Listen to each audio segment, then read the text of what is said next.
valuables before he fired once at him. The bullet shattered the driver's window, missing Gikonyo but grazing his right hand. He later drove to the hospital and later reported the matter. Police say they've not found any clue to suggest the shooting was an attempted assassination, but they are yet to make any arrest. The government has extended by 10 days the application deadline for funding by KCSE students joining universities in the 2024-2025 academic year. Principal Secretary in the State Department for Higher Education and Research, Beatrice Inyangala, says the application will now close on the 15th of August. Inyangala says parents and guardians will be informed of the university fees and or household contribution towards the cost of university programs for 4 days after the application window closes. She's emphasized that government support will be available only to students who'll apply for funding. Azimio la Umoja leader Raila Odinga visited Toy Market in Kibra on Monday, where 4 people died in a fire tragedy. Odinga, who was accompanied by Nairobi Senator Edwin Sifuna and other ODM leaders, linked the frequent fires at the market to land grabbers. Hii inafanyiwa na watu ambao ni binafsi mbani wahalifu. Wale ambaye miaka yote miaka nenda rudi wanataka kunyakua uwanja hii. Sasa ni miaka 30 na kitu ni kama mimi napambana na hao watu. Tena nataka kutoa onyo hapa. Tangu vile tuanza kupiga na hao watu, hawatachukua hiyo uwanja hata wafanye kitu gani. Odinga further called on Nairobi Governor Johnson Sakaja to fence the market. Sasa leo nimetoa amri kwa gavana niambia kwamba hii ua ambayo inazungusha hapa yote ujenzi yake ianze mara moja. Maana yake hapa wako na shilingi milioni 100 katika bajeti yao ya mwaka huu ya kuanza kujenga hii soko. Nimesema kwanza waanze na kujenga ua, hii fence perimeter wall ianze kujenga mara moja. Kenya Power says there will be power interruptions in several counties today to facilitate network maintenance. Parts of Nakuru, Nyahururu, Kiambu and Kilifi counties will be affected. Over 100 UDA party leaders in Busia County have called on President William Ruto to appoint former sports CS Ababu Namwamba to any government role after the head of state failed to reappoint him to his cabinet. Led by UDA Busia chairman Maurice Chetambe, the leaders have wondered why the president failed to reappoint Namwamba. Kama chama tawala region yote ya Western hatuna wakilishi katika cabinet ambayo imeteuliwa. Kwa hivyo hiyo inadunisha nguvu ya chama katika Western hii. Na sisi kama chama cha UDA Busia tunatoa mwito kwa rais wetu aweze kumrejesha waziri Ababu Namwamba katika cabinet. Ababu sisi hapa kama Busia tunamuona kama asset. Ndio msingi wetu hapa. Wakati wa elections za 2022 Ababu ndiye ameshikilia mambo ya UDA party Western yote. Hapo awali kulikuwa na Ababu Namwamba ndiye alikuwa anatuwakilisha kama UDA Western mzima, yeye ametolewa. Sasa sisi tumebaki kama watoto yatima katika nyumba yao. Imagine mimi kama mweka hazina wa kaunti ya Busia kwa chama tawala, nikienda kwa ofisi yote ya minister na ule mtu naandikia minister ni wa chama cha Ford Kenya ama ni wa chama cha ANC, atanisikiza? Bangladeshi Prime Minister Sheikh Hasina has resigned and fled to India after weeks of deadly anti-government protests, putting an end to her more than 2 decades dominating the country's politics. Jubilant crowds took to the streets to celebrate the news, with some storming the prime ministerial palace, reportedly looting and vandalizing parts of her former residence. Hours after her resignation, President Mohammed Shahabuddin ordered the release of jailed former Prime Minister Khaleda Zia and all students detained during recent protests against a quota system for government jobs. That's the Newswire. I'm Edwin Lisamira.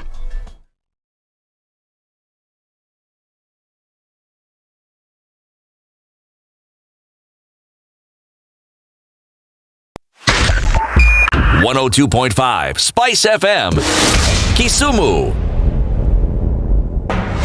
The following takes place from 6 a.m. to 10 a.m. every weekday on Spice FM. If we just gloss over issues and hope that time heals, then we might find that in generations to come, we might be back the same situation. And the whole thing is born of stolen elections. Spice. When it comes to the decisions you make, you must be independent. There's no way you can allow one institution to dictate to you how you're going to conduct your operations, how you're going to decide cases. It's a no. When you weaken the institution to the point where they cannot take action, then you realize that politicians have to come up and now start dealing with the issues. That conversation has to die. Our politicians do not like the hard stuff. We must insist on the path of doing things right, whether popular or unpopular. Money changes hands. That is a fact. If you have political goodwill at the highest top, like in Rwanda, then corruption will be an issue of the past. If you don't have political goodwill at the top, we will pass laws, we will amend laws, we will continue passing laws and re-amending laws, and nothing will happen. This is the Situation Room. The only way to start your day. Good morning, and I love your show. Thank you. Having come from a Kikuyu radio background, I migrated to Spice because of the content. I was born in a slum, but somehow I got a break in life. So sometimes when you see the sweating coming out because of the passion and whatever it is, behind the noise, there are people, and we share the same umbilical cord. It shouldn't be like that. I am so disappointed. We used to tell Honorable Odinga that he's doing police of conmanship, and even President Uhuru Kenyatta, serikali hii ndio iko na conmanship ya hali ya juu. You cannot promise people that you reduce tax, then you double. In politics, there is the issue of trust. For you to turn around and then stab the same people who gave you that trust, there is no other level of dishonesty. And hii mambo utaona dunia tu. The Situation Room, Kenya's biggest conversation. Revenge is for children. It's for kids. When you grow up, you realize the best revenge you can take on somebody is to ignore them. Now, I'm just new in politics. It is not everybody's cup of tea. That's why some people come in one term and that's it for them. Political parties in this country do not have ideologies, whether luring or otherwise. And that is the effect of corruption. Any time an offense occurs anywhere in the country, it is the job of the Inspector General to look into it. Whether it's corruption, whether it's murder, whether it's petty, that is his job. If we have chosen to be a corrupt nation, then we produce corrupt leaders. Everything then becomes chaotic that you cannot be able to change a nation. The Situation Room, Kenya's biggest conversation. One of the things that are ailing our country is negative ethnicity. You find you as a state officer, instead of thinking as a Kenyan, you think like a tribal person. Let me tell you something. The biggest problem we have had in this country is a leadership deficit. There is nothing that you are going to do in the process of change if you are not a risk taker. So you really have to pursue your vision to a logical conclusion and even be ready to step on people's toes. When it comes to the economy, you can run away with it. They say statistics are like bikinis. They reveal a lot, but they conceal the vitals. And so government people would throw statistics at you and tell you they're revealing a lot of information to you, but it's really concealing the real vitals.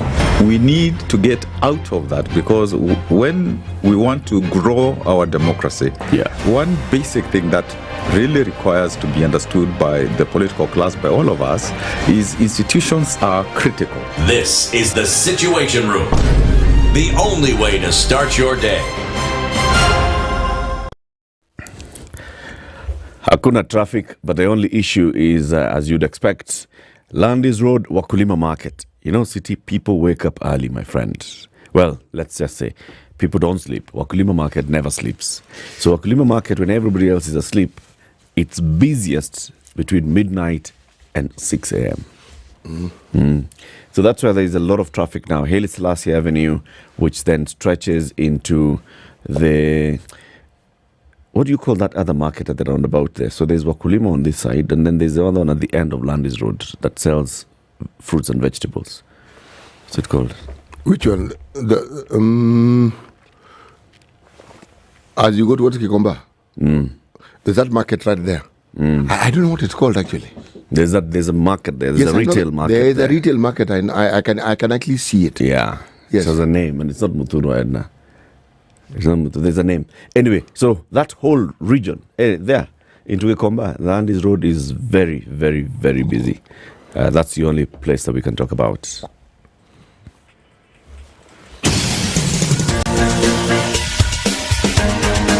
This is The Situation Room, the home of hard-hitting political commentary and penetrating insights about the state of the nation. This is a talk radio experience like no other. The Situation Room, a place for hard truths, debates, and elevated conversations. The Situation Room, witty, political, engaging, deep, controversial. In the room, we have C.T. Muga, researcher, academic, seasoned political observer, a fountain of wisdom in these politically uncertain times. Ndu Okoh, Nigerian by birth, Kenyan by choice, communications expert, Pan-Africanist, a truth seeker and believer in people power, and Eric Latiff, agent provocateur, the man in the chair, seasoned journalist, news hound, a man who believes in punching up, not down.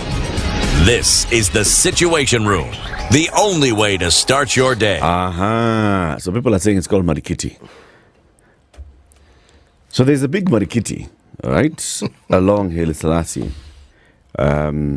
just near as you get to KPCU and Jesus Alive Ministries around there. Then there's a big, huge Marikiti wholesale market. Yes. That's where trucks now come from across the country. Yes, to offload. To offload. And then there's this smaller market at the roundabout, which is the retail market. Right at the roundabout. Right at the roundabout. So people are saying Marikiti retail market, Kamukunji. I know there's retail market. Maybe it's a Marikiti retail. I know there's a name retails that comes in there. You know, I actually know that market and I'm seeing it. Even as I'm talking to you, I am seeing it. Yeah. I guess it's a retail market. Then the other Marikiti then would be the wholesale market. Probably. How are you doing though, City? I'm doing very well, thank you. Yeah? Yes. Very good, very good. Baridi mingi. Baridi imezidi. I like this baridi is much one. Imezidi. This baridi? Aish brush it. Iko mingi sana. Sana. You know, in the house you think it's warmish. Man, you step out. This cold assaults you. Kubaya. Kubaya mbovu, baba. Kubaya. But welcome to the conversation, everybody. We're glad that you joined us today. Asantani sana, wherever you're tuned in from. Those who are tuned in from the southern hemisphere, in the northern hemisphere, those who are then far away down under from Australia and Antarctica. Let's go all the way up the continents then. In Asia, in Africa, in South America, in North America. Tumemaliza zote kila hakuna mahali tumeanza Europe. Tumeanza Europe sasa ndio tulikuwa tumebakisha. Ni Europe basi. Okay. Baada ya Europe tuko sisi quiz Australia, Antarctica, Europe, Africa, Asia, Australia, Northern and South America. Yes. Okay. Hizo ni saba. Tumeacha kitu. I'm wondering. Antarctica tumetaja. Australia, Antarctica, North America, Africa, South America, South America, Europe, America, Asia, zote saba ziko ndani. Yeah. Everybody welcome. So let me tell you what we shall be discussing today, this Tuesday morning. Okay. Tuanze na saa ngapi? Tuanze na saa moja. We will talk about brutality in Kenya, the forgotten victims. Human rights defender Redemptor Mwikali comes in at 7 a.m. for this conversation. We talk about the forgotten victims of brutality. 8 o'clock, Azimio this, Azimio that. Has Azimio reached its expiry date? We'll be joined by the party leader of one of the coalition partners in Azimio, the Party of National Unity, PNU. The party leader, do you know him, City? PNU? Yes. His name is PM. Peter Munya. Peter Munya, I know. He's the leader of that party? He's the leader of PNU. Okay. Peter Munya, I know. I know who he is. You know him, right? Yes. And then at 9 o'clock, how youth innovation can help shape the future of Kenyans. We'll be joined by Dr. Tony Omwansa. He's the CEO of the Kenya National Innovation Agency. You know, it's called Kenya. He's the CEO of Kenya. How do you spell that, Kenya? Kenya. It is Knia. Kenya. He's the boss of Kenya. I'm going to Kenya. So, we're live streaming the show, of course, as usual, on YouTube and Facebook, 16 minutes after 6. Let me tell you about the weather forecast. And then we'll look at we'll hear the day's proverb. And to the headlines. This is the Situation Room, the only way to start your day. The weather with SpiceFM. The weatherman claims that it's 13 degrees in Nairobi, but we all know it's 3 degrees. We can feel it. In Mombasa, it's 20 and partly cloudy. Malindi, 23 and partly cloudy. Kakamega, mostly clear at 16. 13 degrees in Eldoret City. It will be conferred at City Charter, I think it's due next week. Nyeri, 12 degrees and mostly clear. Nakuru, mostly cloudy at 13. Okay? And Kisumu City, 18 degrees and clear skies. Kampala, mostly clear at 17. Lagos, partly cloudy at 25. Mogadishu, sunny at 24. Addis Ababa, cloudy at 13. Dar es Salaam, cloudy at 22. Johannesburg, clear skies with a very warm 5 degrees. Kinshasa, partly cloudy at 22. Paris, 15 and cloudy. And then we have London, mostly cloudy at 19. Beijing, sunny at 32. And New York, cloudy skies this night at 27. It's 27 degrees at night.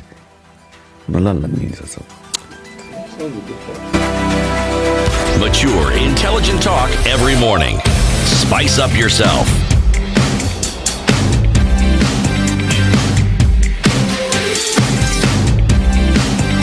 Mornings done right. 94.4 Spice FM, Nairobi. Ayabasi, who is online? Let's see. There are very many people who are online, and thank you very much, everybody who tunes in bright and early. Kilamutu, who comes in bright and early. Morning City, and Eric tuned in from Bristol, UK. Aki, we miss Ndu. Aki, Mungu yuko tu. Aki, imagine, ni ukweli faith. Aki, imagine. Good morning, house. This is Ramadan saying that. Sylvester Chengo says, good morning, team. So apparently Raila was Ruto's black messiah. Aboko, tuned in driving towards Upper Hill. Mapema ndio best. Wanaenda Upper Hill. Capitol Hill. Okay. Kusafishwa. Lord of Shorts, where is Ndu? She's at home. Ben, tuned in from London. Cyrus Kalasinga, good morning. Spicers, I'm told someone wanted to snatch a silver medal from our faith. Shetani Shindwe. Aki mama, it's true. She got it back. It had been snatched. Hey, Faith Kipyegon. She got the silver. Jimmy Kakio, I'm enjoying 40 degrees, but joining you guys in 24 hours time. City, patia mimi boshori moja. Hata leo hujafaa boshori, by the way. You're warm. Hiyo kitu boshori unajua ndio ile ambayo inafunika hata mdomo. Inakuja everywhere. So much ndio inaonekana. Ni kama peephole kidogo, hiyo ndio boshori. That's a boshori. Yeah. Ai. Okay. Mwarero Market at the roundabout. Rose Minor. Mwarero Market. Are you sure? Anyway, I don't know. Ati Pap D is asking, this history guy. Pap D. Ask CT where he was on Friday, 24th January, 1964. 1964. Joseph Daniel Owino of the 11th Battalion Kenyan military led a mutiny against President Jomo Kenyatta from Lanet Barracks. Okay. That was 1964. Hata Kenyatta hajakalia kiti na makalio yote mawili, mshaanza mutiny. Yes. Surely. Tibbs Muga, good morning team. No to Joho, no unless Joho is going to work at the docks. Adam Mark 96.0 is live. Chilly morning, waking up to face daily challenges. There are many people who are online. Brian Gao, good morning from Stockholm, Sweden. Finance Bill 2023 kaanguka. Finance 2024 kaanguka nayo. Gachagua maybe impeached. Yeah. Hey, City, please remix this song. Uda Thunde Biro. Ruto Tunge Biro. Tung is a horn. And then, so Uda and Thunde? The Thuno is a breast. Yeah. Yes. So it says Uda Thunde Biro. Ruto Tunge Biro. Uda, the breasts are coming. Ruto, the horn is coming. Allah. Oh, yeah. I like it. Good morning. Haters, neighbors, friends and family. Karibuni kila mtu. George Okoh, karibu sana. Elizabeth Kasembeli, good morning. Richard Kige, good morning. Robin Bogo, of course, is here. Aisha Rashid, good morning. Jimmy Gakio, Mutundung, good morning. Vesh Musanga, good morning. Tuned in from Victoria Falls. Karo Nyambura is also in. Everybody who's in, asanteni sana for joining us. City? Yes, please. Today is the second day of Proverbs from? The Republic of Botswana. Okay. To give away is to make provision for the future. To give away is to make provision for the future.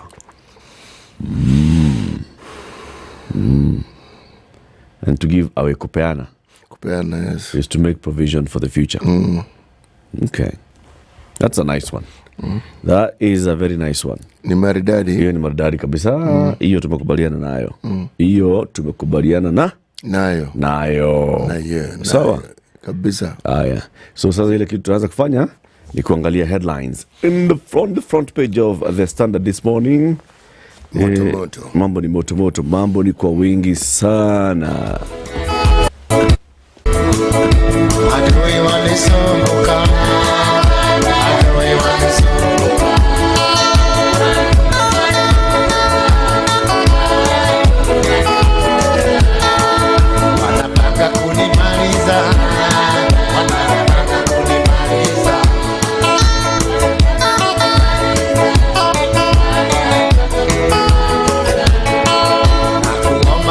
That is the headline of the Standard this morning. Read it, City. Gahagwa, I know they're after me. Gachagua says, I know they're after me. Deputy President tells his backyard there are efforts to intimidate him. There's an impeachment motion against him in the works, and his friends are being bullied by government. But he says he's here to stay. Okay? Wanataka kunimaliza? Baba Akini uniokoe. Mimi iko. Mungu atusaidie sana. I am not scared. If my mistakes are to defend my people, I'm guilty. I don't have the money to bribe the MPs to protect my job. It is Kenyans, especially the Mount Kenya people, who supported me and Ruto overwhelmingly. It's not MPs who elected me. The president did not tell me that Raila was coming with his people to government to get rid of me. He said they were coming to help me. And I believed him. Insert David D. And you believed him? Hey, so that is the headline. Iconic Queen Hotel reopens after 3 years. You know which Queen Hotel we're talking about? The Treetop. The Treetop Hotel. Is it Treetop or Treetops? Treetops. Because Treetop. It's a Treetops Hotel. Treetop ni ile drink. Ile juice. Ile squash. Kamala gains good ground, US poll shows. IMF push for private sector roles. Chin up, knock tells Omanyala. Yeah, so the National Olympic Committee of Kenya is telling Omanyala, it's okay. It's okay, brother. Bangladesh Prime Minister flees after mass protests. Eh? After mass protests, Bangladesh Prime Minister amefanya nini? Ameenda. Amekimbia. Plight of donkeys in schools competition. Most items in the ongoing school music festival gave the donkey a human persona, raising the domestic animal to the level of a guest, a friend, as well as a helper. I love this. I love this. We napenda hii hadithi. Completely. Donkey population, by the way, is under threat. We have less than 500,000 donkeys in the country. They're being killed, huh? Yep, and donkeys don't just give birth willy-nilly like rabbits. No. In fact, somebody was telling me that they have studied donkeys. Donkeys are such beasts of burden. They love to work, such that if a donkey feels that the pregnancy it's carrying is hindering it from working, it aborts. Imagine. It will not want to carry pregnancy. And if it feels that this thing is bothering me, it will seek ways to abort. Not so fast is the other headline. Ruto in fresh finance fiasco of a spending plan. Yesterday, before the ink on the assent of the appropriations bill had dried, activists were in court challenging its legality. And he has just signed the appropriations bill into law. So now the government can start spending. Court. Wanasema sijui wanataka kunimaliza baba. Unajua, one of the things that is certain,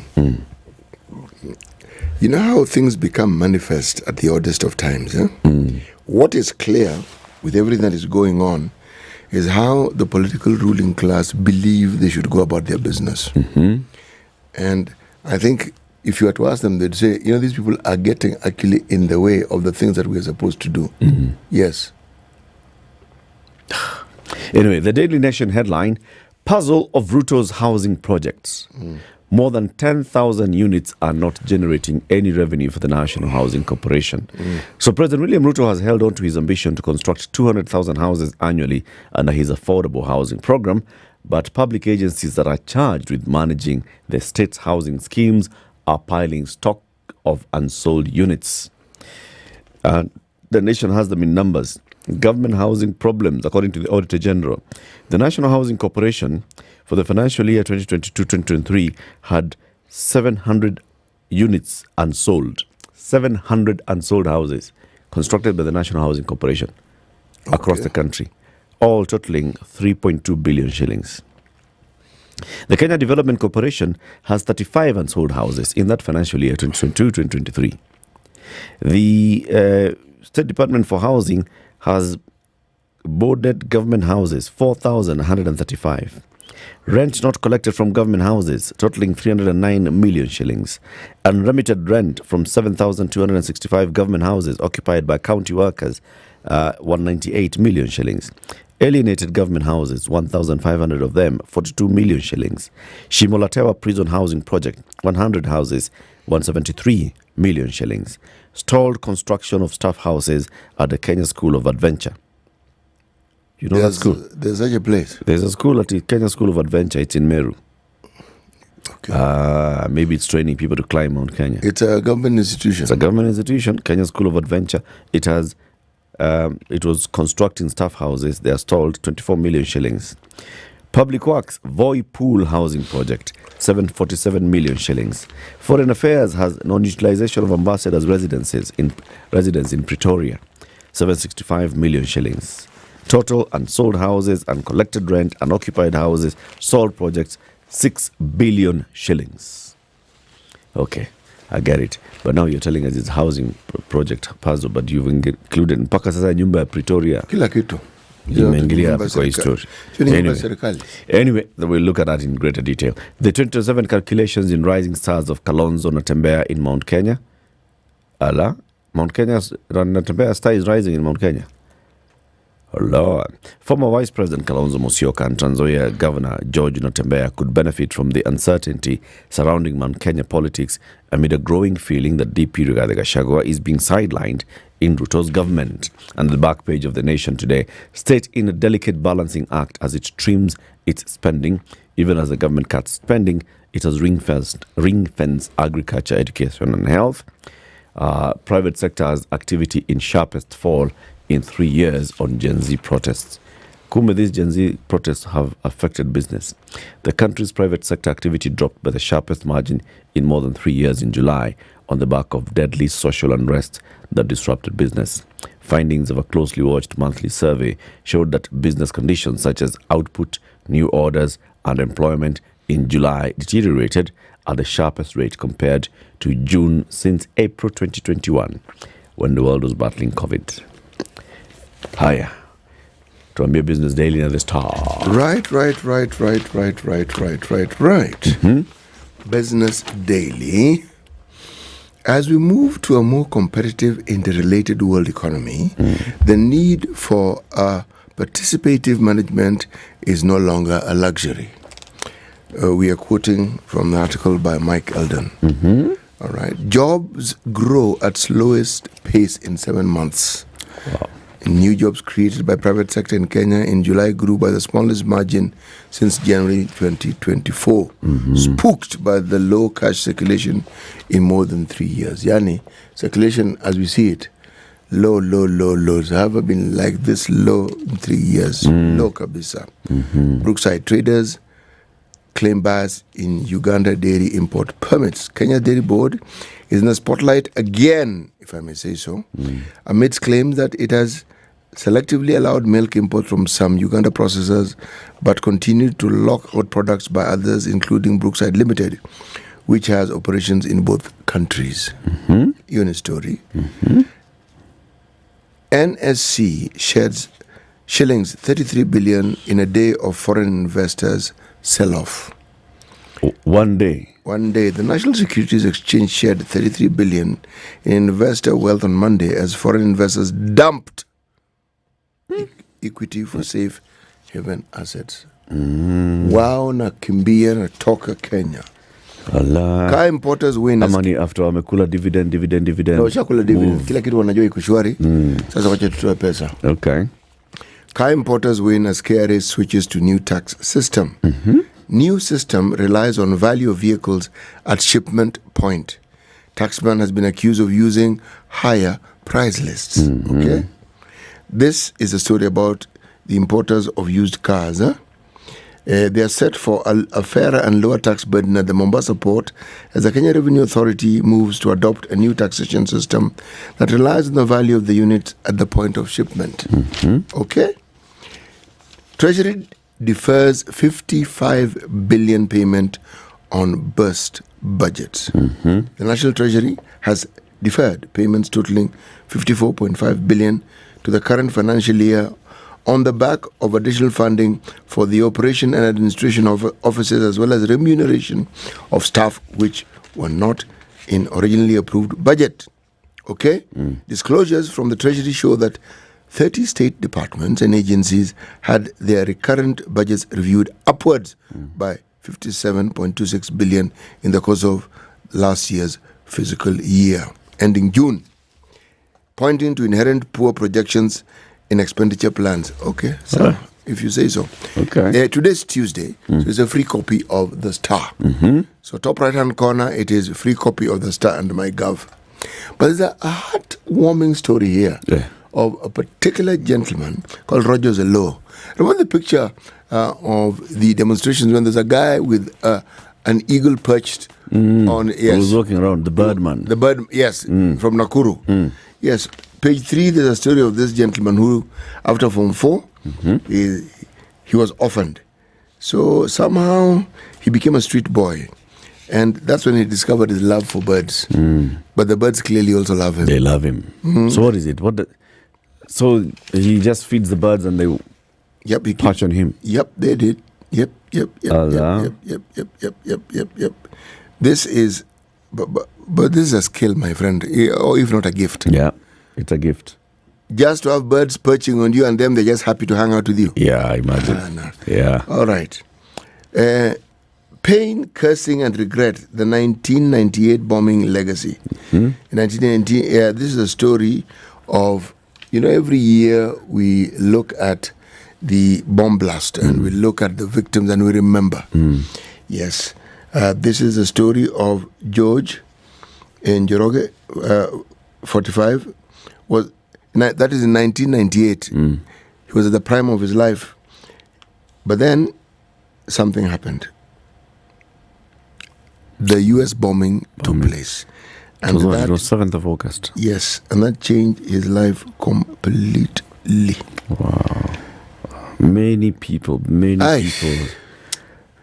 Yeah. It is good to remember these things. It is. This is how to prepare for next pandemic. Two major institutions have asked researchers and governments to expand research to prepare for the next pandemic. We talked about this yesterday, remember? Yeah. Yes. They have called for research into pathogens that can infect humans. These are researches that have been going on. If we're upping our game here, that's what we are. Bang, in the middle of the paper, lethal president... can easily ride on Raila's support to impeach Gachagua. That's the headline.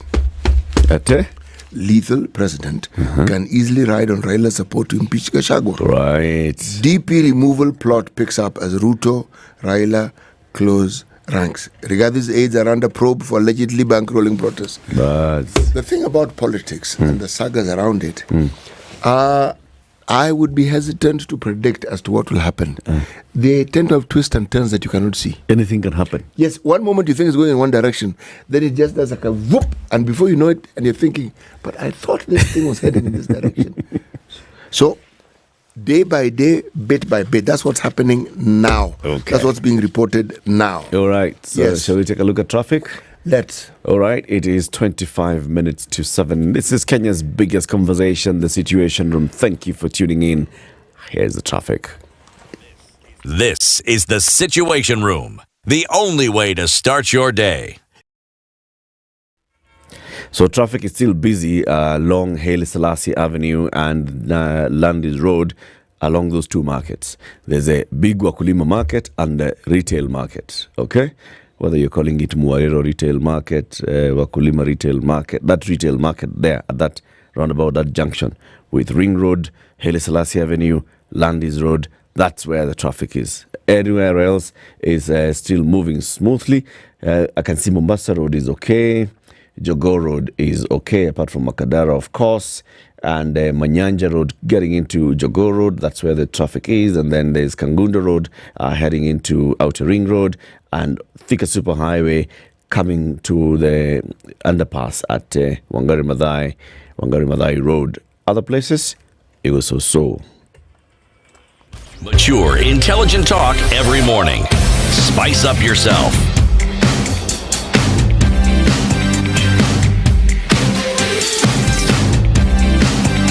Mornings done right. 94.4 Spice FM, Nairobi. 23 minutes to 7. So let me tell you, there's a team that has been sent to Taita Taveta over monkeypox. The Health Ministry has dispatched a team of medical experts to Taita Taveta County, where Kenya's first monkeypox case was detected. The team is led by disease surveillance expert Dr. Pius Mutuku, and they said they would pitch camp in Taita Taveta to support the county health officials. Dr. Mutuku said that the team would also undertake contact tracing.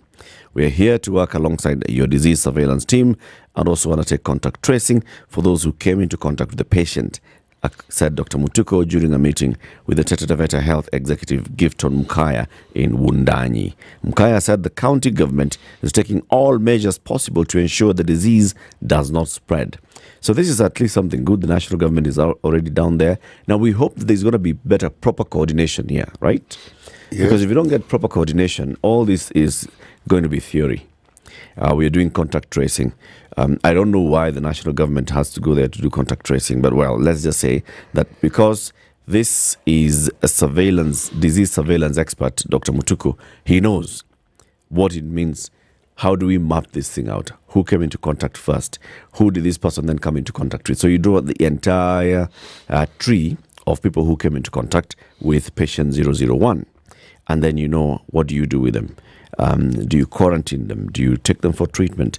On Saturday, Health Principal Secretary Mary Muthoni said the ministry is tracing all the drivers' close contacts, including at his workplace, hospital where he was admitted, and along his travel routes. No new cases of Mpox have been identified within the county. We continue to monitor the one confirmed case. The PS said that the ministry had undertaken various response measures, including enhancing surveillance. This is a good thing. It's a good thing.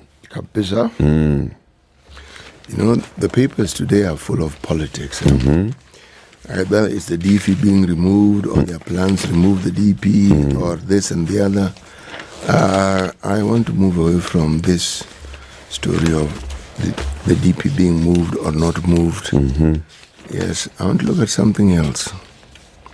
Revisiting 2004 Boma's draft to cure Kenya's governance woes. This is a story in the Star, page 7. Raila's campaign for the draft law is gaining support from more political quarters. There's a draft law, Boma's draft. Yes, that particular Boma's draft. You know, it's strange about politics and politicians, isn't it? This opportunity was there, and for whatever reason, they let it slip, didn't they? But what was the opportunity, though? The opportunity was to have a parliamentary system. That was the opportunity. But does it have universal support? Not only support. What I'm questioning it, will it cure these ills or woes that we have? Is that what we think it'll do? So the thing is that now Raila is saying, let's actually go back to the Boma's drafts. Yes. Have a parliamentary system. And our parliamentary system then will ensure that, There is broad-based governance. Yes. Because there'll be all these members of parliament who will be doing it. Yes. And then what happens? Do we have an executive prime minister or do we not have an executive prime minister? Because that has always been the issue. Do people want to directly elect their president or not? According to him, they need to put this thing on the table to see what needs to be cleaned up so that we can have a progressive constitution. I've read a quotation. Right. I think you see, every time we have a problem, somebody goes back to some historical document. Now, many people don't even know what that document contained. Most people have just heard of it. But the thing that characterized it was the fact that it proposed a parliamentary system. Now, is this the only system we can have in Kenya? Is it? It's not. So, there was a conversation in Bomas, and in fact, the contentious issue in Bomas was this one, the system of government. Yes. It was the contentious issue in Bomas. So there are those who walked out of Bomas. Then we had the Kilifi draft, which was presidential. The Bomas draft was parliamentary, and there was a clear split. And then that's why the committee of experts was told, go and harmonize all the drafts and give us something. The committee of experts came up with some sort of a hybrid thingy. MPs went to Naivasha and they had another conversation and said, okay, no, guys, let's go presidential. There's a feeling that people want to elect their president. People are still, looking to elect their president. So we are there. Now we are back here again. And they arrived at this understanding how exactly? The negotiations in Naivasha. And so they decided that as they were negotiating, they were representing the voice of the people. And they came back out. I wonder. So two things. It's clear that Raila does not like this constitution. It's very clear. Now we can. He does not like the position this constitution has taken on the leadership of the country. He doesn't like the constitution. The whole of it? He doesn't. There are parts of it that he may like. There are parts of it that Raila does not. Raila wants to amend the constitution. Raila has wanted to amend the constitution since the 23rd of August, after it was promulgated on the 20th. Right? He can join the queue because Uhuru became president, amended it. Seriously? Ruto has amended it? No, the constitution hasn't been amended. Where? Amendment? Of the constitution. Where? When you amended the law, what do you think you have done? You have not amended the constitution. Oh, yes, you have. You have amended. You have amended the operationalization of the constitution. But the constitution is still intact. This constitution has not been amended. Not in parliament, not via referendum. I don't know. My understanding of amendment is that when you change the practicalities of the constitution, you've amended it. You're just tinkering. You're frustrating the constitution. But the constitution remains. Let me ask you. So the reason I'm saying that Raila does not like is because Raila has directly pushed to amend the constitution. Okay. Right? He has said so. He has done it. In 2014, Raila led the campaign to collect signatures to amend the constitution. Yes, he has did. done it, right? Yes, but was the constitution amended? Those signatures were submitted to IEBC. IEBC is a cast and said these are not signatures, these are cows and donkeys that have been drawn on a piece of paper. That's how it stopped. But the push to amend the constitution, the campaign and the drive to amend the constitution actually happened. With the handshake, BBI. The BBI came up. It was an attempt again to amend the constitution. 76 amendments to the constitution were proposed in the BBI. Let me ask you. Who was leading that again? Raila and Uhuru. Let me ask that Right question. now, Raila is saying, let's go to Bomas and revisit the constitution. But to revisit and to amend doesn't mean you don't like the constitution. Probably you've understood that the constitution as it was written probably doesn't serve the purpose you thought it should serve. And that's what not liking means. No, I would argue. If I don't like this tea, I'll want to add sugar. I don't like how it tastes. I want to change the taste. Yes, you don't like aspects of the tea. You don't like the sugarlessness of it. Yeah, I don't. But you like the tea. I don't like the tea.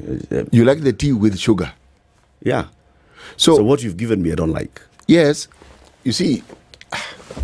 We can play semantics, City, on this one. We are playing semantics, but the point is, there are elements or there are no elements. Raila does not like the Constitution of Kenya 2010. Raila doesn't like aspects of the Constitution. Sawa. You see, not liking the constitution would imply that you want to throw away the whole thing. That's when you dislike something, you don't want this whole thing. Semantics. That's not like, no. Semantics it's again. Not. If I say I don't like something, or I don't like aspects of it, there's a difference. Okay. Raila does not like a major part of this constitution. Well, I would argue... And the major part of the constitution he doesn't like is the one that talks about governance. The system of government. The one that I think he doesn't like... One of the biggest things about this constitution that dragged out of Bomas, let's amend the constitution, let's go to Bomas, the disagreement in Bomas. The biggest disagreement in Bomas, the late Bishop Sulumet was dealing with, is the system of government. The biggest drive and push to amend the constitution in 2014 was system of government. BBI, the biggest element, system of government. Now, let's go back to Bomas. Why? Move from presidential back into parliamentary system of government. Big part. It is a part of it, but man, this constitution is huge. It has many things. Let me explain something. When I look at the morality aspect of our constitution is what? Chapter 6, is it? Yep. Now, the operationalization of it, if my understanding serves me right, was tinkered with tremendously in the Uhuru era. To the point where the very thing that it was supposed to do, it could not do. Actually, it was immediately after when the constitution was being operationalized. The first law that came to operationalize Chapter 6, which was still in the Kibaki era, was a tinkered one. And then, you've seen case laws, those ones of can you bar somebody from running if they're under investigation by the EACC and all, and so on and so forth. That one, I think, all that those in leadership did was just ignore it completely, because how do you explain a situation where somebody, and we had the Chief Justice here and we asked, somebody has actually been committed, meaning they've been found guilty. Okay, they've appealed, but they are still guilty until found otherwise. Yeah. And then somebody still serves and is a member of parliament. That one is unique. I mean, this one of ours is something else. Just when you think you've understood how this thing works, something else comes in and you realize there's a whole new understanding that you've never fully understood. But let me say this. Where I believe you have a point is that those who seek the high office of the president in this country would like a position where their power is unfettered. Yeah. Yes. And anything that does not allow them to have that unfettered power is something that they seem to be quite willing to oppose. Yeah. We always try and tinker it so that it fits. But I'm always wary of a parliamentary system for Kenya, for the kind of politics and governance we have in Kenya. Because I look at a parliamentary. So you see a parliamentary system. Look at the South Africa parliamentary system, where we said is a what? Unitary majority No, party. the Botswana one. Unitary dominant party parliamentary republic. Yeah. You see, it's a parliamentary one, but then it's clear the dominant party produces the leader, president, right? Yes. And he's then, an executive president. Yeah, and so you're looking to be the dominant, so that you can then elect a president, and the president is executive, and it's coming from parliament. Yes. Similar thing we see in South Africa. Yes. Look at the South African case. ANC, when there is infighting within ANC, you see Jacob Zuma being removed, or you see Thabo Mbeki being removed by the ANC as the president, and the ANC picks another president, all right, in the party. If you then look at, for example, the UK and the parliamentary system, Labour has had changes in the last 15 years, let's just in the last 5 years, the number of prime ministers who've fallen, and they're all still within Labour. No. Until you go to a point now where the Conservatives the prime ministers were not Labour. They were conservative. Yes. So who's now in Labour? Now is Labour. Now is Labour. Right? Before they were conservative. It was the other way around. They've changed them like a nonsense. Like this. Paka now the country is like, all right. But the one thing that remains constant is that they have a strong public service. They do. That one doesn't move. That is not politicized. Actually, they are the ones who have what you call a permanent civil service. Nothing moves it. It works. Yes. it works. It's not politicized. No. Look at Israel. They keep doing this. This Netanyahu has walked. He has created a new party. He has created a new alliance. He's out. He's back. But the civil service remains. The civil service remains. It's not affected. You don't actually feel that there is. In Kenya, civil service has been bastardized. It's the tool for exercising power. So you can imagine since 2022, how many times would they have tried to remove the executive president from parliament or the executive prime minister in parliament and all those things? New guy comes, he changes the civil service. Ruto came, he changed Uhuru's civil service in very many ways. Chairman of this, chairman of the other. This one has been rescinded. You move, you do this. Those who are in office, they are called Azimio people. They need to get out. New change in government, you have to come in and start tinkering in the civil service. That's what I'm afraid of. Because even now, that's a big challenge. At least now, it's a bit more difficult to get rid of that guy in the executive. So they serve a 5-year term. So the civil service is disrupted for the first 2 years. It picks up, the lasts for 1 year, 2 years, and then the last year, again, it becomes a political tool. Imagine if you had a parliamentary system. Alliances shift. UDM guys have teamed up with Jubilee guys. They've teamed up with Wiper guys to get rid of the ODM. And as soon as they enter their coalition, they will want their people also in government. So the coalitions just keep shifting. Prime Minister keeps shifting. That's why I asked the question, is it possible for us to actually cobble up something that suits our purposes? That works for us, right? Yes, because you see, saying parliamentary, there are issues. Saying presidential, there are issues. So what is it that we would come up with that would actually meet our needs? That would work for us. Yes. You see, the other fear, as you correctly put it, is that if you have a situation where the big tribes, let me call them that, gang up, my friend, they can rule this country forever. Yep. All they need to do is find a way of agreeing, and the rest of the Kenyan citizens are in trouble. Out. Yes, exactly. That's one of the fears that people had with the BBI. Yes. Was that it will now bring in, so you have prime minister, president, prime minister, 2 deputies, you have a deputy president, you have sorted the 4 big tribes. Precisely. But that system also, and where on this particular one I agree with you, they were not solving the Kenyan problem. These were politicians deciding what suits them. And how they can divvy up these positions. They were looking at their succession. Yeah, it was them. It was all about them. It was not anything that would help make Kenya better, govern Kenya better, or to make the lives of the people better. If we have this system, then all of us will be taken care of. Yes. Now, all of us being taken care of does not translate into the citizenry actually getting the best that they could get out of their government. No, it doesn't work out that way. Righto. Something is happening in the Senate. A section of senators is threatening to push for the dissolution of the Meru County or have its critical services transferred to the national government should the impeachment circus continue. The senators called for an end to the constant censure motions against the governor Kawira Mwangaza, which they said would continue to derail service delivery to Meru residents. The legislators also accused the judiciary of strange ruling after a judge referred an impeachment motion against the governor to the Injury Ncheke as an alternative dispute resolution mechanism. Kitui Senator Enoch Wambua called for Article 187 of the Constitution to be invoked, especially for critical functions and roles in the county government to be transferred to the national government.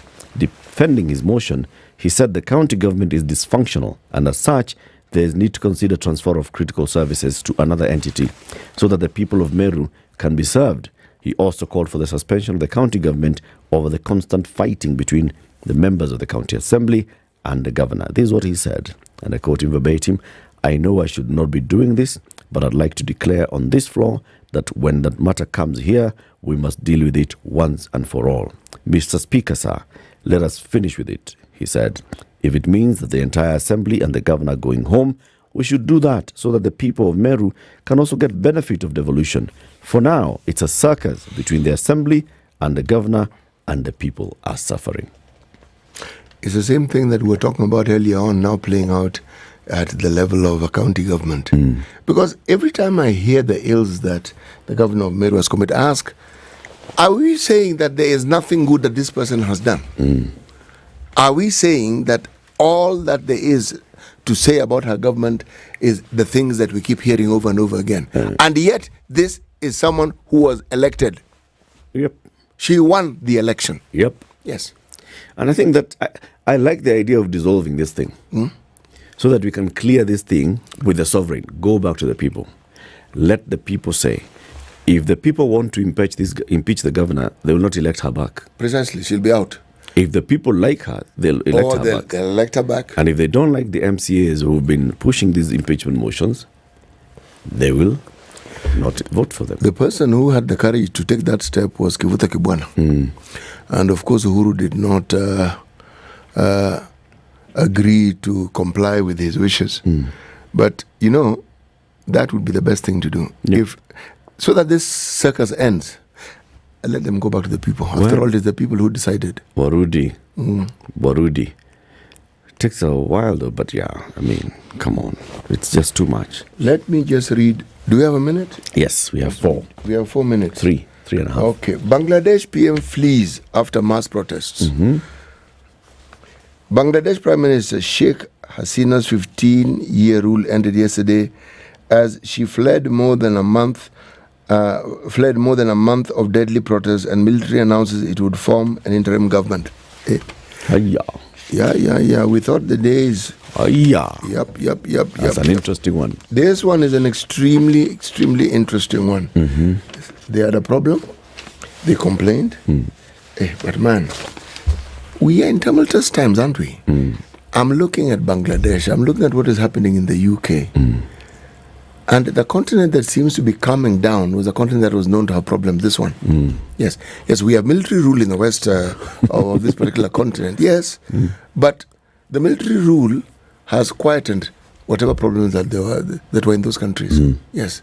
Now, one may not like them, but the question you ask is, are the people happy? Every time you look at how people greet their so-called liberators, it tells you that not necessarily that they particularly like the liberators, but they did not like the people who they had elected in the first place. They got tired of those people. Yes. They're liking the change. So what happened in Bangladesh? She sought to quell nationwide protests against the government early July, but she fled after a brutal day of unrest on Sunday in which 100 people were killed. We want a corruption-free Bangladesh where everyone would have the right to express their opinion, said Monirul Islam, a 27-year-old man among the thousands in the street near the Prime Minister's palace. Bangladesh's Army Chief General Waqar-ul-Zaman said in a broadcast to the nation on state televised, Hasina has resigned and the military would form a caretaker government. The country has suffered a lot. The economy has been hit. Many people have been killed. It is time to stop the violence, said Waqar, dressed in military fatigue shortly after the jubilant crowd stormed and looted Hasina's residence. There are pictures of people walking out with chairs. Yes. Sri Lanka was different. They just walked into the palace, sat on chairs, and then walked out. Here they looted. I think even Sri Lanka even led to the death of MPs. They burnt parliament. It was violent. Yes. I'm talking about the palace. The presidential palace in Sri Lanka. Yes. Hey. So a month is long. A month of all these street protests. And if you look at the photos and the videos from Bangladesh, the number of people that poured out onto, oh my goodness. I think they were determined. Yes, and they were clear. There were many. There were many. And they were coming out. So now she has fled to India. She has gone to India. Military says it will take over. They have said they have taken over. Why? But it's a caretaker government, they said. The demonstration began over the reintroduction of a quota scheme that reserved more than half of all government jobs for certain groups. Does it ring a bell? Does it tell you something? Why? Yeah. Let's learn. Why? Let's learn from other... Yep. What happened to them? Kiona mwenzako anyolewa. Basi wewe. Chako kitie maji. Wewe jipange baba. News time at 7 a.m. Good morning.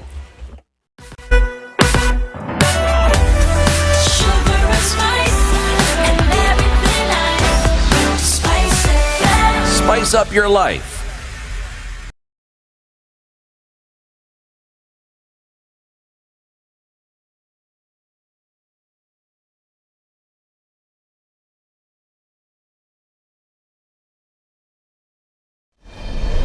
Good morning. This is the Newswire. I'm Edwin Lisamira. ODM leader Raila Odinga has defended the appointment of his party members to President William Ruto's cabinet.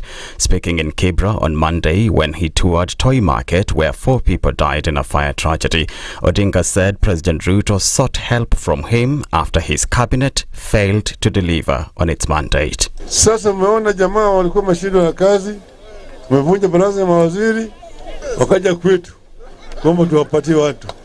Wakaja wakasema wanapiga magoti chini, tafadhali patie sisi watu wenu ni wanajua. Naambia mwaka jana tulisema nataka saba ifanywe nini? Ifanywe nini? Mambo yangekuwa tofauti sana kama ingefanyika. At the same time, Odinga donated 1,000 iron sheets and 1.5 million shillings to the victims of the fire and blamed land grabbers for the tragedy. Hii inafanyiwa na watu ambao ni binafsi mbani wahalifu. Wale ambaye miaka nenda rudi wanataka kwenye kwa uwanja hii. Sasa ni miaka 30 na kitu ni kama mimi napambana na hao watu. Tena nataka kutoa onyo hapa. Tangu vile tuanza kupiga na hao watu, hawatachukua hiyo uwanja hata wafanye kitu gani. Police have revealed more details on the shooting of a former National Intelligence Service officer at the center of assassination claims by Deputy President Rigathi Gachagua. Patrick Gikonyo, who had been moved from the NIS to the office of the Deputy President as an advisor, was attacked in Nairobi on the 9th of July 12 as he drove home. Police say Gikonyo had left a restaurant in Kileleshwa when a lone gunman on a motorbike accosted him and demanded cash and other valuables before he fired once at him. The bullet shattered the driver's window, missing Gikonyo but grazing his right hand. He drove to the hospital and later reported the matter to police. Police say they've not found any clue to suggest the shooting was an attempted assassination, but they are yet to make any arrest. Eldoret residents will have to wait a little longer before the town is upgraded to city status after President William Ruto postponed the upgrade ceremony. While announcing the changes, Uasin Gishu Governor Jonathan B said the decision was made after consultations between his administration and State House.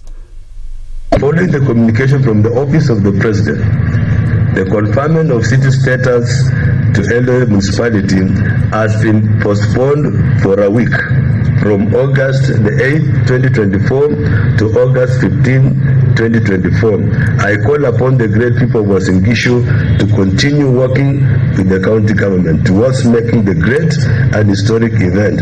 Asanteni sana, God bless you, God bless our county. 26 students and 4 staff members have been hospitalized after they were involved in a road accident in the Sachangwan area of Molo along the Nakuru highway on Monday. Witnesses said the bus in which the students were traveling from Eldoret town, where they had attended the National Music Festivals, was hit by a truck that had brake failure. The bus in turn rammed into several other vehicles. In Narok, 4 people died on Monday in a head-on collision at the Katakala area on the Narok-Mulot Road. Police said the accident happened when a Toyota Land Cruiser overtook improperly and collided with an oncoming trailer.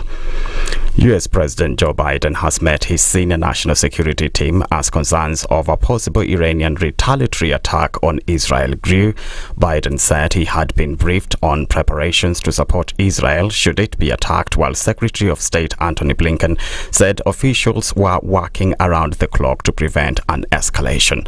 Tensions have risen over the last week following the assassination of Hamas's political leader Ismail Haniyeh, for which Iran has blamed Israel and vowed severe retaliation. Numerous countries, including the US and UK, have also told their citizens to leave Lebanon, from where it is feared Hezbollah, an Iran-backed militia and political movement, could play a role in any response. That's the Newswire. I'm Edwin Lisamira.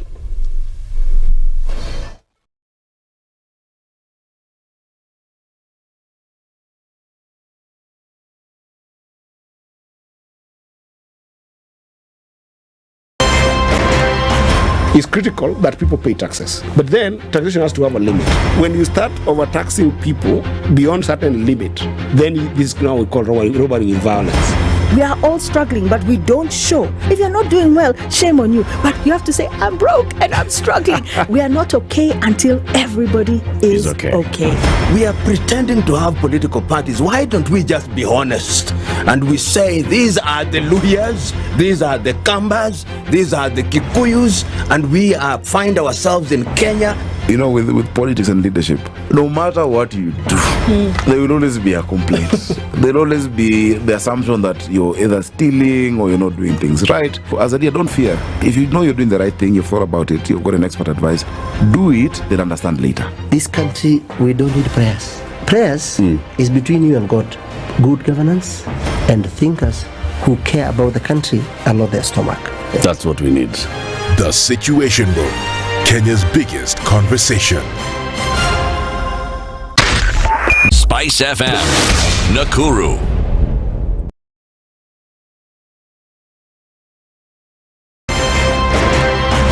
Good morning, and I love your show. Thank you.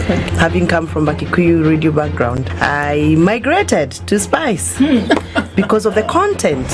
I was born in a slum, but somehow I got a break in life. So sometimes when you see the sweating coming out because of the passion and whatever it is, behind the noise, there are people. And we share the same umbilical cord. It shouldn't be like that. I am so disappointed. We used to tell Honorable Odinga that he's doing policy of conmanship. And even President Uhuru Kenyatta, serikali hii ndio iko na conmanship ya hali ya juu. You cannot promise people that you reduce tax, then you double. In politics, there is the issue of trust. For you to turn around and then stab the same people who gave you that trust, there is no other level of dishonesty. Na hii mambo utaona dunia tu. The Situation Room, Kenya's biggest conversation. If you're on North Airport Road coming towards town, be easy. It's all right for now. It's moving. If you're on Kangunda Road into town, relax, it's moving. If you're on Outer Ring Road and you want to get onto Manyanja Road coming into town, so it starts building up there at the junction into Manyanja Road and then into Jogoo Road. But then Jogoo Road is moving until you get to Makadara and then it starts building up just for a little bit. City Stadium roundabout is piling up and Landis Road has been busy overnight. Uhuru Highway is busy as you get to the Railways Bridge into Haile Selassie Avenue. Thika Superhighway, we know what happens there every morning. So it's busy, it's stretched all the way into Survey, and then there's some sections there around the drive-in cinema and KCA University. It's busy. Muthaiga Golf Course is where the traffic on Kiambu Road begins. It eases after the Pangani interchange. And then thereafter it moves. Westlands coming to town is okay. Ngong Road into town is okay. Langata Road into town is also fine.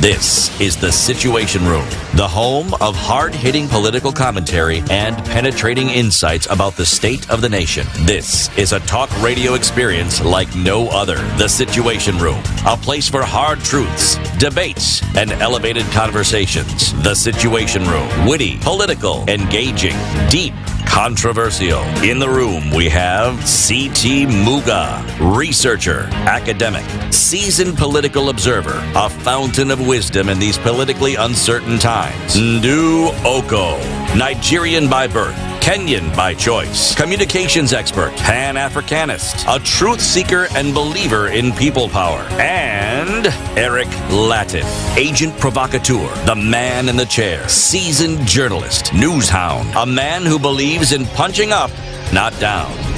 This is The Situation Room, the only way to start your day. And welcome to The Situation Room. If you're just joining us, asante sana for tuning in. We are live on SpiceFM, on KTN Home, KTN News, on YouTube and Facebook and X and TikTok and Radio Garden across the globe. Karibuni sana.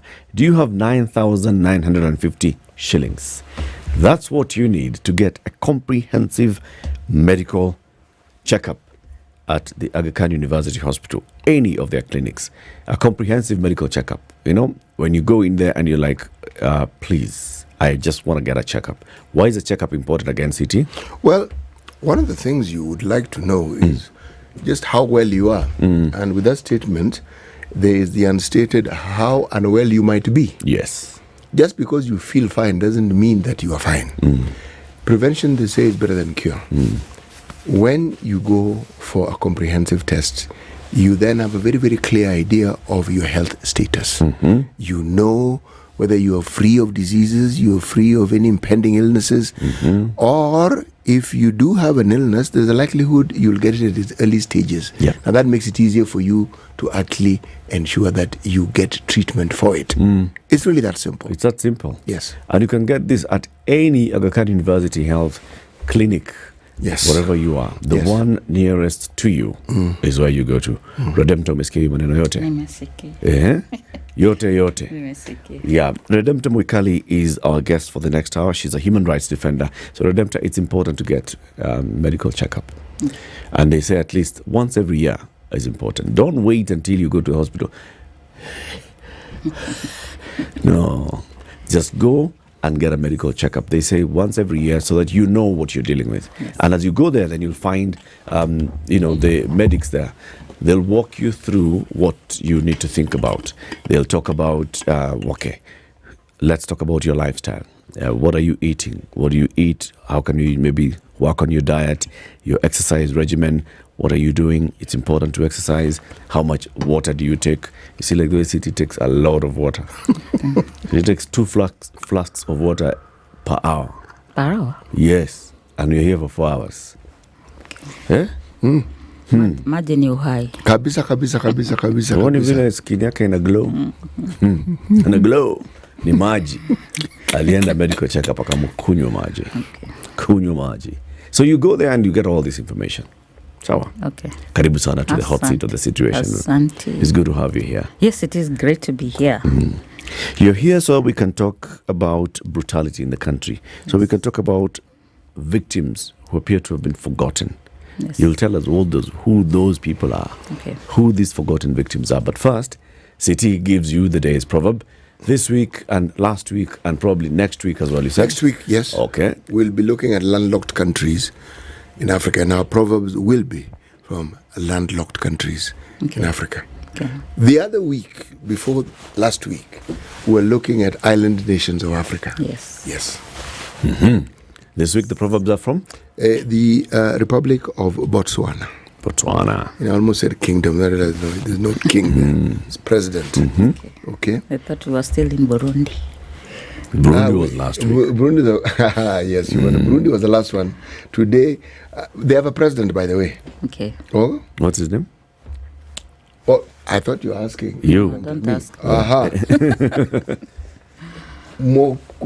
Mogwetsi Masisi.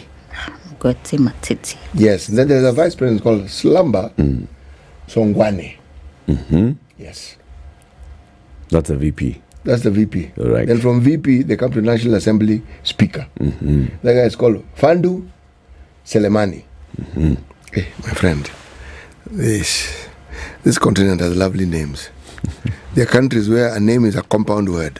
You think there's it's like 3 words put together. It's just one name. That's one name. Yes.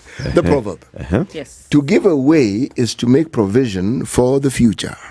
Okay. To give away is to make provision for the future. Yes. Okay. When we share, we receive more. To give away is to make provision for the future. Yes. Yeah, when it's like planting. You give away, in future you will harvest. So the encouragement here is give away. Panda mbegu. Panda mbegu. Kadri twedi. Okay. Redemptor, who are these forgotten victims? It is very unfortunate. Every cycle, I think of election, we have these Kenyans who are dissatisfied. They go and make some noise. They are meted with violence. People talk about it for a while. The media rush is there. Picks a few who are going to be the poster of that violation. Then, in most likely, it's almost a month, we move on to the next thing.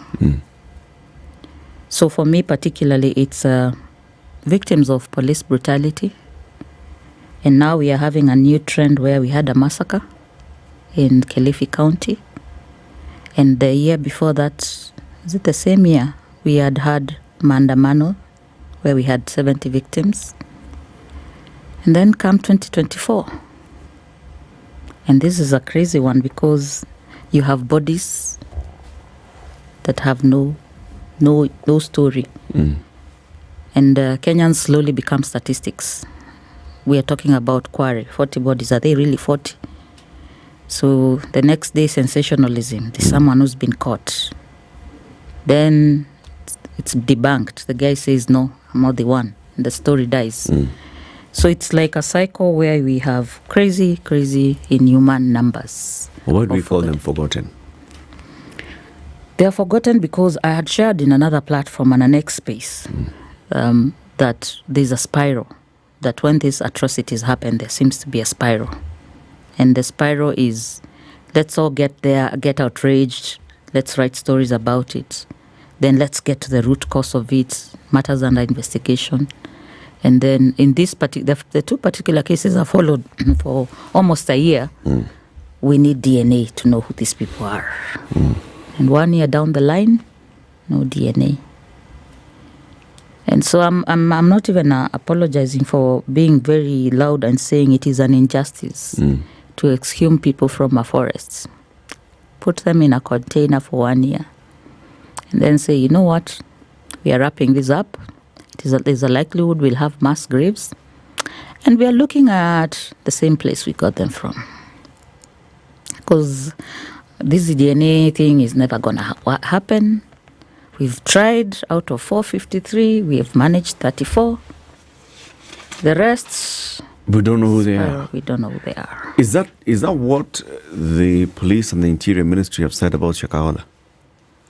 Maybe I need to start at the beginning because I was interested in coming to have to rebuttal what Reverend Mutava presented. Although he was not the task force for going to find out why, he was the one to find out how religious organizations can be controlled. Yep. And so for me, because I'm a storyteller, the story begins that in March 2023, the CS, the Interior, is breathing fire. How can one man be responsible for these atrocities? We will make sure this man never sees the light of day again.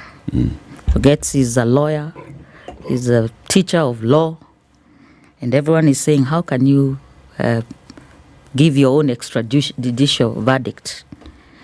June 2024, same thing happens. Now this time there's nobody you can pinpoint.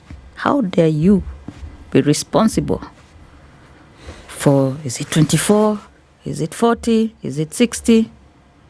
So the most likely scenario why they get forgotten is they are a story of shame, of how could we feel so greatly as a society that we have people, we cannot explain how they got there, how they died, who do we blame?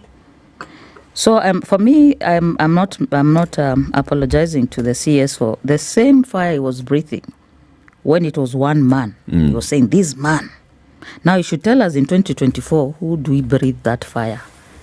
For now, bodies that were in gunny bags and in very inhuman states, and nobody up to now knows the number. And that's what they just become. They just become bodies. Statistics. There are no names attached to them. So there's no story behind. Because when you don't have a name, you don't have a person, you cannot say that this is so-and-so that we have actually exhumed from this ground in Shakahola. And this is how they ended up here. This is where they came from. These are the family members. These are the friends. This is where they went to school or where they traded, where they lived. There's no story attached to them. They're just a body. And so you can forget them because they're just a body. You turn Kenyans into statistics. But then, Redemptor, on the other side, if there's somebody who's missing from a community, does that community forget them as well? No. Do we hear stories from communities of, we had a person called Mombi. And Mombi was this and the other. Mombi is a sister. Mombi is an auntie. Mombi is a daughter. Mombi was a classmate. Mombi was a churchmate. Mombi was a business mate. Mombi was somebody. Yes. Why does the community forget Mombi? Because we can say the state is trying as much as possible to reduce the story of Mombi. But why does the community where Mombi came from, where Mombi disappeared from? The community never ever forgets. Mothers especially never ever forget. In my community, the Kamba people, if you meet a woman in her 70s, 80s, city, and you ask, how many children do you have?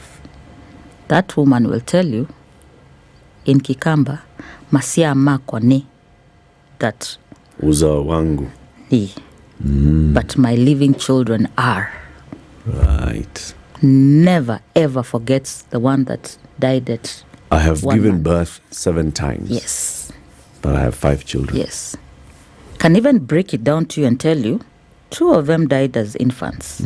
She even goes to tell you the story of the ones that are missing, and takes as much time to talk about the ones that are missing as she would the ones that are living.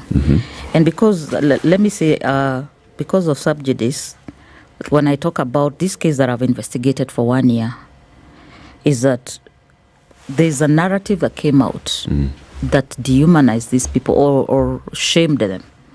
The same thing I'm seeing in 2024, where you call Kenyans protesters, and you use the words, they died. They didn't die. They were killed. There's nobody who had a heart condition and went to the streets and collapsed. We don't have that story. We just know they were killed because there were bullets.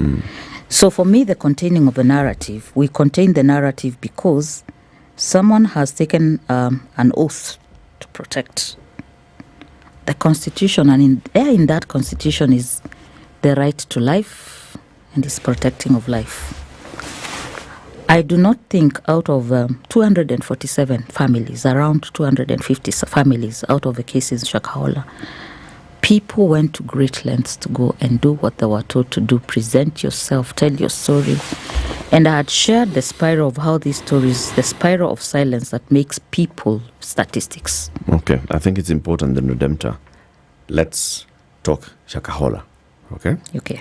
You have done a bit of groundwork of following up what's happened in Shakahola since March last year to present. Yes. Since the exhumations began, since people started flocking into Kilifi and saying, we think that our loved one is here. Yes. Since the post-mortem was being conducted, all the way up to present. Yes. So let's talk about that. Okay. Let's start with bodies are found in Shakahola. It's declared a security zone. A security operation begins. Yes. What's happened since then? The magnitude of the case starts to grow. At first, it's a free-for-all show. We see YouTubers running there to take videos, family members very desperate, searching with their own hands, making paths, fiekering the roads. Yep. And now we are getting all these. It's unbelievable, really. Then after a while, it's, hey, media. Get out. Get out of here. This is a security zone. Yes. Oh, and human rights organizations, thank you for your good work. But leave it to us from this point on. Okay. So because of the nature of my, I do victim advocacy from 2017. And in 2017, I wanted to document what a family goes through from the day your child is shot in Mathare. How long does it take? So when Shakahola happened, as a writer and as a victim's advocacy, I said, I will die on this hill as a writer, documenting the stories, because so that what has been happening all these years, people die and they are turned into reports. There are very many reports. 2023, the killings that happened because of maandamano, there are reports. There are very many good organizations with reports. So the difference that I bring to this is I want to tell the stories. Tell us a story. I want the impact of this particular incident on the family. But when you're talking about 400 people, that really, for me, I document the impact in society. Because the numbers are just too great for you to say this family has a life. Let's start with, do you have a story? Tell us a story or two. Yes. Because you say you spoke to family members. Yes. Over 200 family They've went been clustered into around 250 families. Around 250 families, Yes, right? yes. That have gone there. Yes. And how are they clustered? How, first of all, are they, when somebody was going to Shakahola, yes, and saying, I think my sister, my wife, my daughter, my brother, my uncle is here. Yes. What were they being asked? To give the story, the background. When was your person? Did you consider them missing? What was the last time you spoke to them? And then, how are you related to this person? So some people would go, like a brother would go and be told, no, we would prefer a mother to come. Okay. So a mother would be brought. So I'll give you an example of a story. A 70-year-old woman, the daughter is leaving to go and buy land in Kadhonzweni. And living where? Living Kitui. Okay. To go to Kadhonzweni. And Kadhonzweni is in Makueni. Is in Makueni, yes. And it's believable because there's a brother who does kibaruas in that area. The day they are leaving, they actually pack them off. They say, well, we've sold the property, we have sold the home, but you can take the mabatis, you can take the furniture, and you go to Kadhonzweni, and tukifika utatuambia. And then the case breaks, and you're looking at the last time I spoke to this person was just during this incident. So you arrive and you're told you're cancelled, you go through counselling, then your DNA is taken, you're given a number, and you're told don't call us, we will call you. And a year goes by, and all you can rely on is KTN News Today will tell us. You're telling us the story of this. How old is this woman? 70. So the 70-year-old woman. She is missing 6 of her family members. These are the ones who moved from Kitui to Kadhonzweni. Yes. Did they ever arrive in Kadhonzweni? What does she know? Now you start to retrace the steps and realize you never saw a picture of the land they moved to. You stopped hearing from them. So there was never calls. You send people to Kadhonzweni. It's not a very big area. Go and ask around. See a family that came here. Because you're in shock. You're not believing that your people could be that story that is coming from Kilifi. So that story... How long had they been missing before this woman then got her alarm bells ringing? Never missing, because they were in touch. There was a chama to be paid. They paid for the chama while they were in Kadhonzweni. So you don't... So they were in communication? Yes. Okay. Yes. What triggered her to go to... The story breaks when you realize... people... Yes. And I want you to tell, because you're telling us this story of this one as a story, right? Yes. After hearing stories of bodies that are being exhumed in Kilifi, and they're related to some religious beliefs, what triggered this woman to think that her family could be among those in Kilifi? Because there's a relative now who comes in the picture, who is the one who is adversely mentioned and has survived, and says, yes, we were together, and no, there was no Kadhonzweni, but I do not know where they are, and sticks to that story. That was a recurring theme of survivors saying, I don't know what happened. They don't know what happened. They are survivors. Yes. So this thing that they don't know, what exactly is it that where they don't the know? other family members are. They came together with these people. Yes. And there is no explanation as to when they came together and they got there, what happened. Yes. There's no explanation. There's no explanation. Well, you heard the story. So is it no explanation in that they seem to be shell-shocked and they don't know what is happening around them? Or it's something they'd rather not talk about? It's something they'd rather not talk about. It seems to be a vow of silence. We are never going to say what happened there. Because they're survivors, they believed what they were doing. They're so refusing to share more information. Yes. All right. So this elderly woman then goes there and she reports and says, I suspect that my family members could be in these grounds. Yes. Who does she talk to? Is she talking to police? Yes. Is she talking to Red Cross, medics? Who is she? Who is she? There's a whole system, very organized, Okay. very well organized, where you report to this desk, then you're handed over to these officers, then they explain what the DNA process is like. Then first they do the history taking, then they do the DNA testing. And then they give you a piece of paper, and then they tell you to now go and report officially to the station that your person is missing. So they take your DNA sample? Yes. And they keep it? Yes. Okay. And so after you then go and officially report, what was she told? We will now just wait. So go back home? Go back home. We'll be in touch. We'll be in touch. Then the next thing you see is a task force by the Senate. Mm-hmm. So these ones are going to tell Kenyans what happened. Mm-hmm. As all these things are supposed to be going on in the same time. The rescue is still going on, so there's a lot of hope. People really do have a lot of hope that maybe mine escaped, maybe they were really in Kadhonzweni. So your best bet is that DNA result. Then find other survivors and ask them, do you know if you saw this person? Actually, when I started the story, I said there was no order when this happened. And so there was a possibility the surviving children could be shown pictures. Did you see this one? Did you see this one? Did you see this one? The reason why I focused on the human aspect of his story and just tell me your story was because I knew when I followed the official way of verify the missing people, how many people are missing, the data was protected by law. Yeah. So the only chance of us matching is we have 400 bodies. How many people have reported their people missing? So if you rely on the media is more likely to get the figures at 600. So you're like, okay, so 600 tutatoa kwa hii hesabu.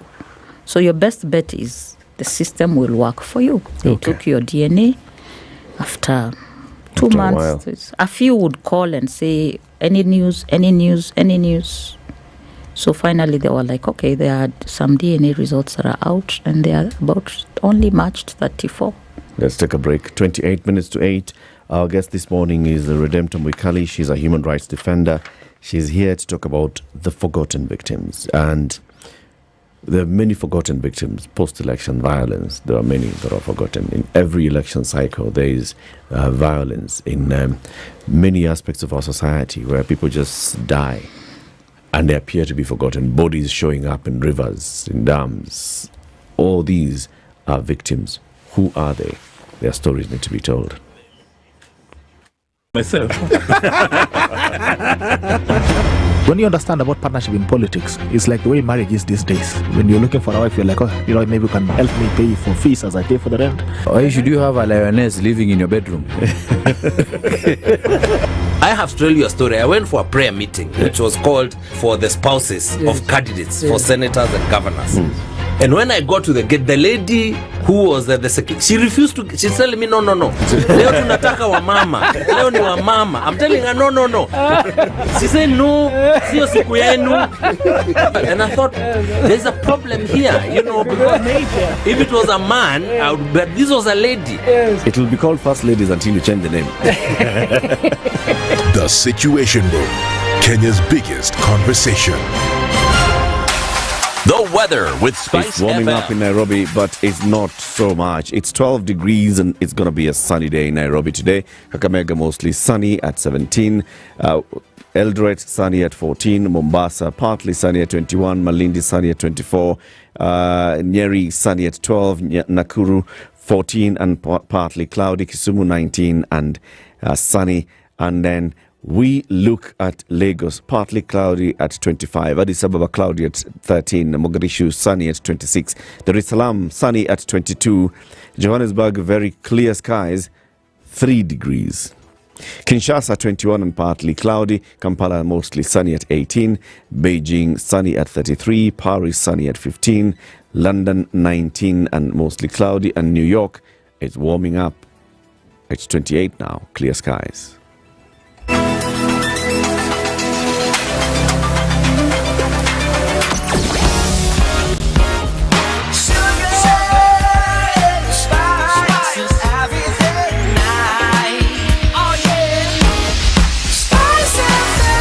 Spice up your life.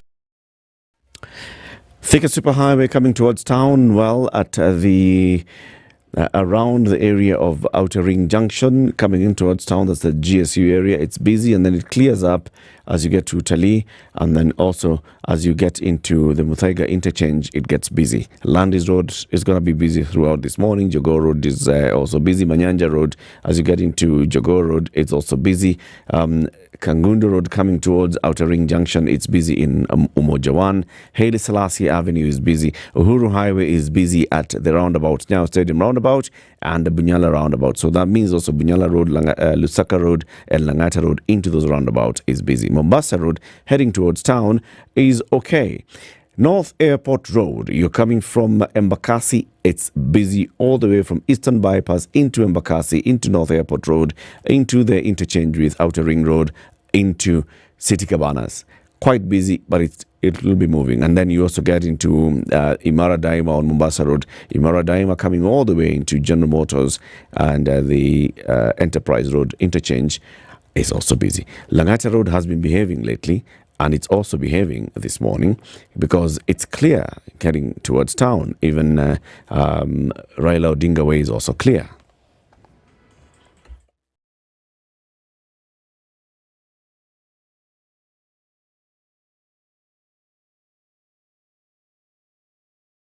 Mature, intelligent talk every morning.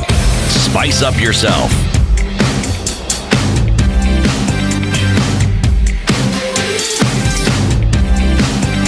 Mornings done right. Our conversation continues with storyteller Redemptor Mwikali, human rights defender. We're talking about the forgotten victims, and we said, Redemptor, let's focus on this over 400 bodies that have been exhumed in Shakahola. Yes.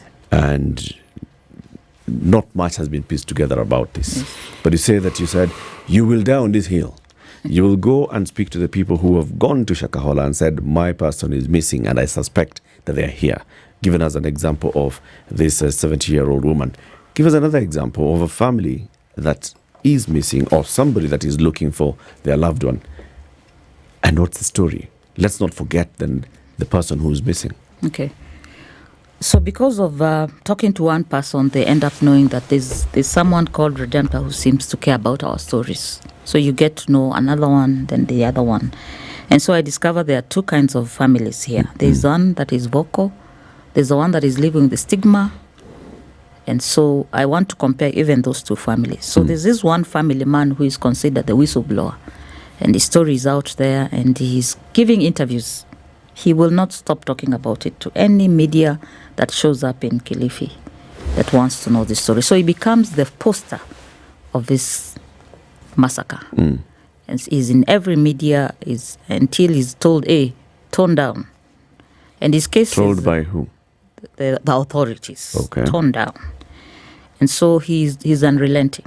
He goes in front of the Senate. He says, my grandchildren are missing. I reported. I got an order to have an exhumation. Now that's how the story broke.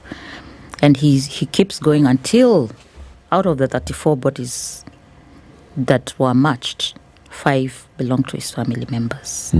And again, it's the biggest covered story. And the world has seen that bodies have been matched. And the day that the burial is happening, media is from all over the world are there because they've been following this one story. And so that man gets a semblance of closure. And so my 70-year-old woman, on the other hand, showed up in Malindi once, never came back, never got a single call. And now it gets to a point where I don't want to call these family members. Because every time they see my call, they'll think I have some news. And while I was doing this, I decided to walk with one young man who was missing his mother, his brother, 6 family members again. And I got in a lot of trouble because every media person that comes to that town is known. But there's this woman that nobody knows about who ends up attending a burial. And I get a summon. Who are you? I'm a storyteller. Who summoned you? The department that investigates homicide. And actually, they asked me if I'll ever tell this story. And I told them, yes, I'll sing like a canary when I get the opportunity to. And it was shocking that you are questioned for caring about the impact of these two families. And so the assumption is because a lot of the storytellers, the media, will come and tell the story. I am skilled. It's a talent for me to write stories. So I don't have those rules that journalists have. To tell the story, don't live in the story. So I kind of end up living in the stories because I'm attending burials and I'm the contact person of this person. So when I'm told, who are you? I actually say I'm a minister without portfolio. Actually, now the spiritual side of I am doing psychosocial, spiritual support to these families. Why? Why would you do that? Who has sent you? Who is paying you? Why do you want? And so that's why I'm speaking up now about forgotten victims, because the reason why. Sorry, I didn't get that. So the police called you because you were attending burials. Yes, I attended one burial that now came to their radar. Whose burial? A victim of Shakahola. One of the 34? One of the 34. One of the 34 marched bodies. Yes. Why did you stand out? On that particular day, I told you now comparing the families, is this one is all over media and this one is not on the media. And so when I come, I say I'm doing victims advocacy. I actually report on the desk and I tell the family member, do not say I'm your relative. Say I'm here to give you support as you do this because you're by yourself. A 30-year-old man is a very young man. Is tasked with this responsibility. So you have asked me why I stood out. Whose body was he picking? His mother's. And he had been calling me once we got connected. He had been calling me for that 1 year. And it got to a point he said, I don't even want to know about the others, just want my mother. So very respectful young man calls me and says, Madam, I got the report they found my mother among the marched bodies. Mm-hmm. And I say, is anyone walking with you on this one? He says, it's just me. We can't even afford to come to Malindi because we are all the way in Hola. So I say, I'll be here. And so the day I'm told there's a vehicle that is going to take him to Hola, I just think, well, maybe a good Samaritan gave him the vehicle. So I say, I'll escort you. I'll bury this woman because I've gotten to know her story. I know her story very well. And she was a lay pastor and all those, and she has this number of children. So let me get a ride. Beknownst to me, that vehicle belongs to the government. And I kind of find out at the last minute, but Did he know? Yes. He told me it's a private arrangement. Okay. So we are struggling to buy a coffin, Eric. The money is not even enough. So it's just me, this young man, and a relative, an older man. Because I said, do not come to Malindi alone. Just come with somebody. This is not easy. And the day before, we are buying a coffin, and the money is not enough. And so I'm like, I always tell the families I support that I don't give monetary support. I'm a lone ranger. I walk telling stories of life-changing events, and I don't give money. So what do? The person selling us a coffin says, oh, there is a community here, a welfare community for people from that part of the town. Maybe I can give you the number. And I say, explain. I say, well, this family needs support. Well wishers, can you chip in? And I give them the phone and they talk their language. So the next day when now the money is still not enough, the coffin is supposed to be delivered. I am aware now you asked me why did I stand out? Yes. So they're speaking their language, I'm not speaking their language, and I'm making a call, say, did you find can you top up what we have? Because we need this to be delivered. So that's when I get notice. But at the reporting desk, I actually told the officer I do victim advocacy. I'm here to investigate the impact of this and how someone just goes through such a life-changing event. The thing I've always found puzzling about this Shakahola story is how could so many people depart from a life they lived, make this journey, which was to mark the end of their lives, in such large numbers. Yeah. How were they contacted? How did they get to hear of this place? What is it? Is the story the same? Did they all hear the same message? Were they all pursuing the same? There are those who say they had been informed there was cheap land that could be bought. There are others who are going on a pilgrimage. What is it? For any crime, if you ever report crime, the people look at the criminal and others choose to look at victimology. I decided I was going to focus on victimology. So tell us the story of this mother of a 30-year-old man from Hola. Yes. Because you say you had studied her, you knew her story. Okay. So what's her story? Where did she come from? How did she end up in Shakahola? She went. She has found a new church. She's not from that church originally. Okay. She's introduced by her children, and she likes the teachings. But more so, where did she live? She lived in Hola.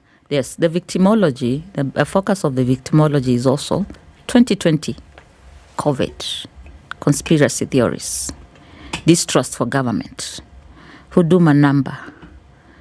So you already have a clique that is there because of conspiracy theories. They don't believe they should get into the system of the mark of the beast. So already that's a target audience. So that's why this woman moved from her church to a new church?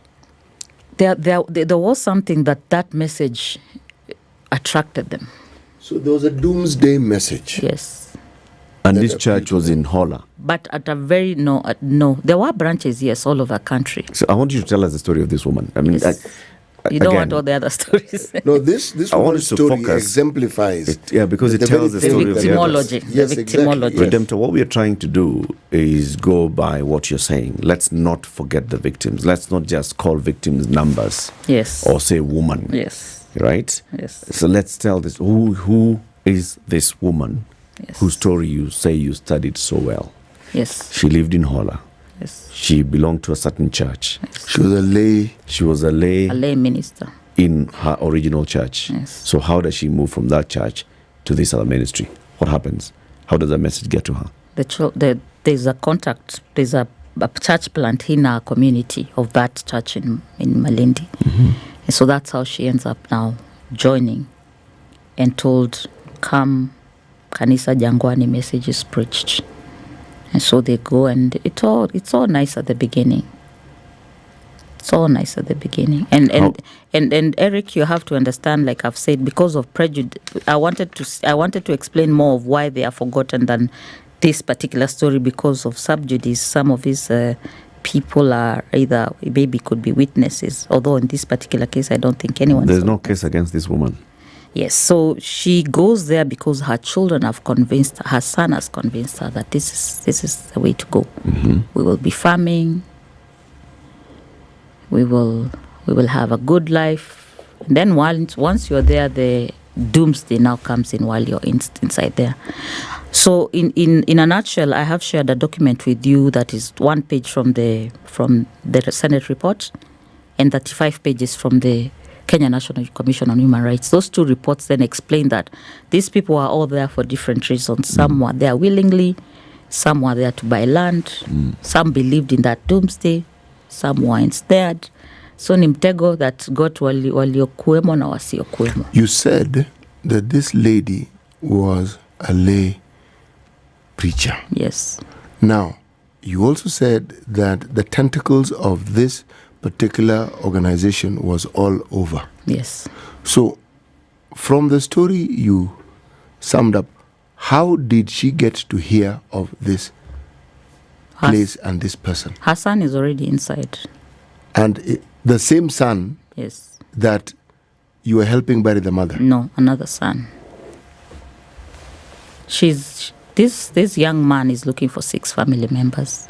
That's her mother, her brother, the wife, and 3 children. Who'd gone there before the other? The son. Okay. So this young man's brother had gone there. Yes. And he's also one of the reasons why now the mother also joined. Yes. But the message that the mother was given, according to this man that you talked to, is that you come here, there is plenty of land. Yes. And it's a community of the faithful. Yes. We are delinking ourselves from these Babylonians. It's a system. We will never get their job. We will not be in their mark of the beast thing. So that attracted a group. There's a group I've told you about, Kadonzweni, that came purely to buy land. They are not joined the faith. So for me, studying the victimology helps me get the story, because you see, the forest has been conned off. But out of those forests, people pennied out of that forest. And the story is in the community. And so that's my focus. But why I came here for forgotten victims is the spiral is once those bodies are not given back to the community, then no media person will find these people. They get into rabbit holes. So it will be someone who is determined in all the victims' advocacy cases of violations in this country. It's a few lone even journalists who decide I'm sticking with this story from beginning up to the end. How many of such stories do you have?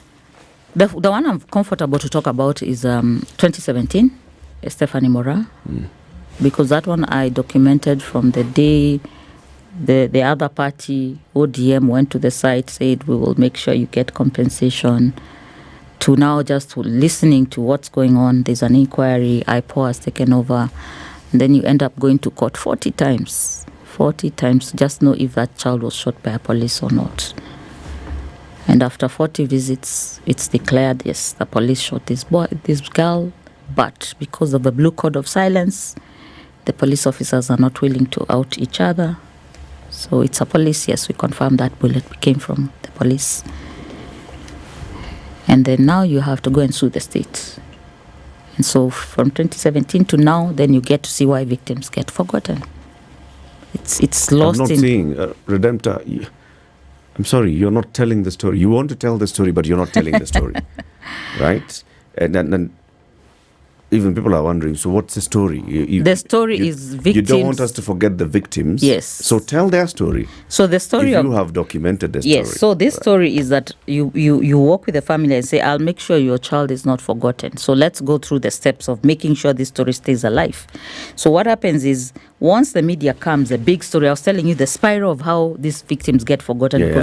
When the story breaks, we get that. The media and then there are the lone rangers like Redemptor, who continue with the story. So yes. Because media came, media picked the highlights, and media left because the media went to the next story. Yes. But Redemptor stayed. Yes. Now Redemptor is here. Yes. And media. Yes. She stayed. Yes. Let her tell the story then. Let me give it a twist. Once upon a time, there was a lady called Grace. She was a lay pastor in a small village in Hola. Because her son was a believer, her son convinced her to join the faith that he belonged to. The message appealed to her.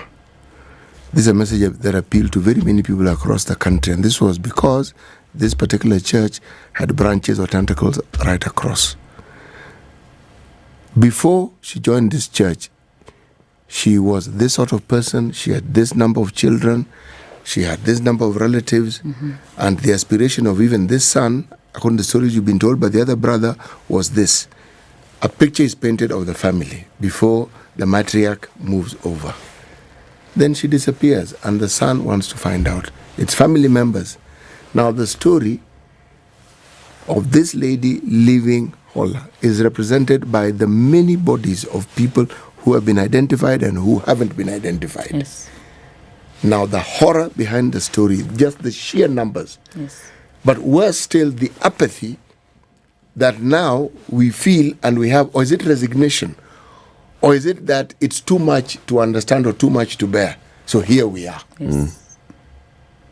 And just when you're beginning to get a hang of it, some other tragedy occurs. Yes. But this falls into a pattern because we've had a long history of such tragedies. Either bodies were being found in rivers. Yes. Now we found some in a quarry. Yes. Some were shot during protests. Yes. Now you're getting it. No, I am telling you the story. I am also a storyteller. Yes. The two of us are storytellers. You see, That's how we'd like the story. Yes. All right. Okay. So that you can get to feel and move with the journey of this woman coming from Hola. Yes. And the family, this young man, he's alone. Yes. He's alone. He's come back from Hola to come and pick the body of his mother. Yes. But he's still waiting to be told about his brother, his sister-in-law, and his nephews and nieces. Yes. Right? Yes.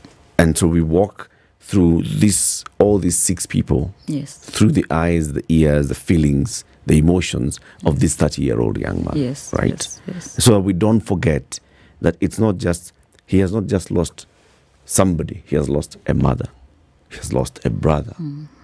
And this is who they were.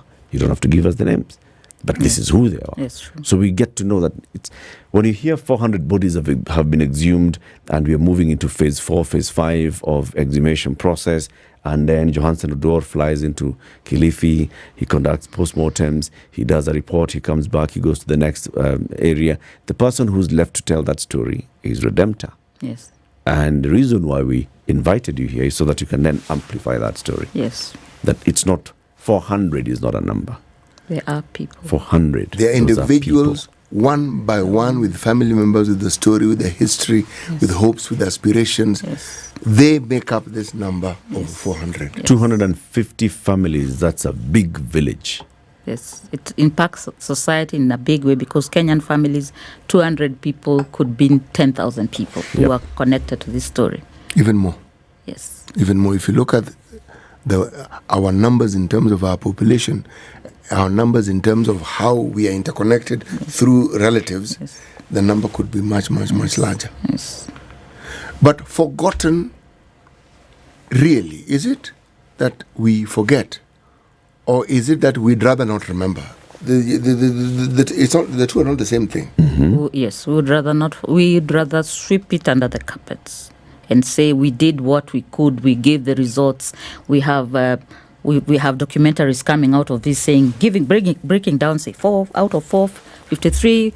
This, and that's why it gave you the comparison of that man who was unrelenting in amplifying his story, ended up being handed the bodies were matched. Yeah. So that tells you the forgottenness. If you, so he can stop talking. I guess. And because he got his kin, he's going to bury them. He's no longer in the news. Yes. So he has moved out of the news cycle. The other 249 families are somewhere. Yes, asking for closure. They're waiting for their call to come and tell them we identified your body. Yes. DNA, if they've already given samples, and if indeed their family members are missing, then the government has 2 things to do. Either match the DNA. DNA is a science that is readily available. Match the DNA of these 400 bodies with the victims that you have. And if those people are not there, and you've identified, you've even sent police to the villages and found out that actually, yes, this person was reported as missing. And it's true, they are missing. Then produce them. Because that's the job of the police. If the family has come and said, we have a missing relative, it's the job of the police to then investigate. So where is this person? Where did they go to? Did they leave the country? Are they in the country? Are they in another part of the country? Did they change their identity? Were they running away from something? There has to be something. But the people need answers. Yes. And those answers are the ones that are not forthcoming. Yes. And because of the stigma of such a story, the reporting then fizzles out. Because they know the results will be. But does it fizzle out? The family members who are alive and have lost dear ones, do they really ever forget? It's those of us who consider it news. You see, when someone dies, for the people who are bereaved, it is not news. It is very personal. Yes, it is, and it's painfully personal. Tragic. It's tragedy. And it stays for years. And when it's such a large number, it's a tragedy for the nation. Yes. Exactly. And that's why I'm saying, for me, the forgotten victims then amplify the trauma that Kenyans face. So that if you have pockets of people in Kisumu in 2023, you have pockets of people from all over the country in 2023, 400. Then you have quarry. Then you have now bodies in city mortuary that nobody is saying who do they belong to. So it's you end up, these forgotten victims impact all of us directly as or a indirectly. society. Yes. Redemptor, thank you for coming. Redemptor Mwekali is a human rights defender. We're talking about the forgotten victims' brutality in Kenya. 8 a.m. Keep here for the next conversation.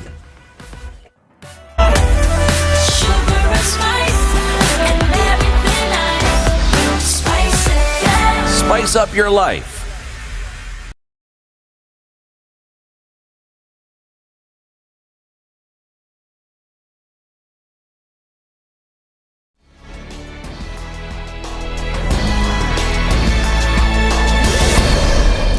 Good morning, this is the Newswire. I'm Edwin Lisamira. ODM leader Raila Odinga has defended the appointment of his party members to President William Ruto's cabinet. Speaking in Kibra on Monday when he toured Toy Market where 4 people died in a fire tragedy, Odinga said President Ruto sought help from him after his cabinet failed to deliver on its mandate. Sasa mmeona jamaa walikuwa mashindwa na kazi, wamevunja baraza ya mawaziri, wakaja kwetu kwamba tuwapatie watu. Wakaja wakasema wanapiga magoti chini, tafadhali patie sisi watu wenu ni wanajua. Naambia mwaka jana tulisema nataka saba ifanywe nini? Ifanywe nini? Mambo yangekuwa tofauti sana kama ingefanyika. At the same time, Odinga donated 1,000 iron sheets and 1.5 million shillings to the victims of the fire and blamed land grabbers for the tragedy. Hii inafanyiwa na watu ambao ni binafsi mbali wahalifu. Wale ambaye miaka nenda rudi wanataka kunyakua uwanja hii. Sasa ni miaka 30 na kitu ni kama mimi napambana na hao watu. Tena nataka kutoa onyo hapa. Tangu vile tuanza kupiga na hao watu, hawatachukua hiyo uwanja hata wafanye kitu gani. Over 100 UDA party leaders in Busia County have called on President William Ruto to appoint former sports CS Ababu Namwamba to any government role. Led by UDA Busia chairman Maurice Chetambe, the leaders have wondered why the president failed to reappoint Namwamba to the cabinet. Kama chama tawala, region yote ya Western, hatuna wakilishi katika cabinet ambayo imeteuliwa. Kwa hivyo hiyo inadunisha nguvu ya chama katika Western hii. Na sisi kama chama cha UDA Busia, tunatoa mwito kwa rais wetu aweze kumrejesha waziri Ababu Namwamba katika cabinet. Ababu sisi hapa kama Busia tunamuona kama asset, ndio msingi wetu hapa. Wakati wa elections za 2022 Ababu ndiye ameshikilia mambo ya UDA party Western yote. Hapo awali kulikuwa na Ababu Namwamba ndiye alikuwa anatuwakilisha kama UDA Western mzima, yeye ametolewa. Sasa sisi tumebaki kama watoto yatima katika nyumba yao. Imagine mimi kama mweka hazina wa kaunti ya Busia kwa chama tawala, nikienda kwa ofisi yote ya minister na ule mtu naandikia minister ni wa chama cha Ford Kenya ama ni wa chama cha ANC, atanisikiza? The Law Society of Kenya has sued an officer it alleges was behind the death of Rex Masai, who was shot during protests against the Finance Bill 2024 in June. While the Director of Public Prosecutions, Renson Igonga, said CCTV footage could not identify Rex's killer, LSK, in its case filed before High Court Judge Bahati Mwamuye, claims Isaiah Ndumba Murangiri was the officer behind it. The society argues that all instances of murder and police brutality are linked to officers who've no identification cards or uniforms. The society also wants the court to stop the Inspector General of Police from deploying officers in civilian clothes to quell protests. The government has extended by 10 days the application deadline for funding by KCSE students joining universities in the 2024-2025 academic year. Principal Secretary in the State Department for Higher Education and Research, Beatrice Nyangala, says the application will now close on the 15th of August. Nyangala says parents and guardians will be informed of the university fees and or household contribution towards the cost of university programs 4 days after the application window closes. She's emphasized that government support will be available only to students who will apply for funding. Nyeri County is preparing to host the first Scout World Conference in Africa next year. This comes after the county hosted the World Scout Parliamentary Union 2023 Africa Assembly last year, where Kenya qualified to host the event following successful negotiations. Speaking during the launch of the first World Parliamentary Union Kenya magazine, Governor Mutahi Kahiga underscored the vital role that Scouts play in society. He said hosting the event will market the county and the country. Police in the UK say they've arrested nearly 400 people after 6 days of riots in parts of England and Northern Ireland. On Monday evening, police were attacked in Plymouth as they attempted to keep rival protesters apart. Petrol bombs were thrown at officers in Belfast, and police dealt with unrest in the east of Birmingham. Over the past week, dozens of police officers have been injured in shops, cars and homes damaged in disorder, which erupted the night after 3 children were killed in Southport in a stabbing attack last Monday. That's the News Wire. I'm Edwin Lisamira.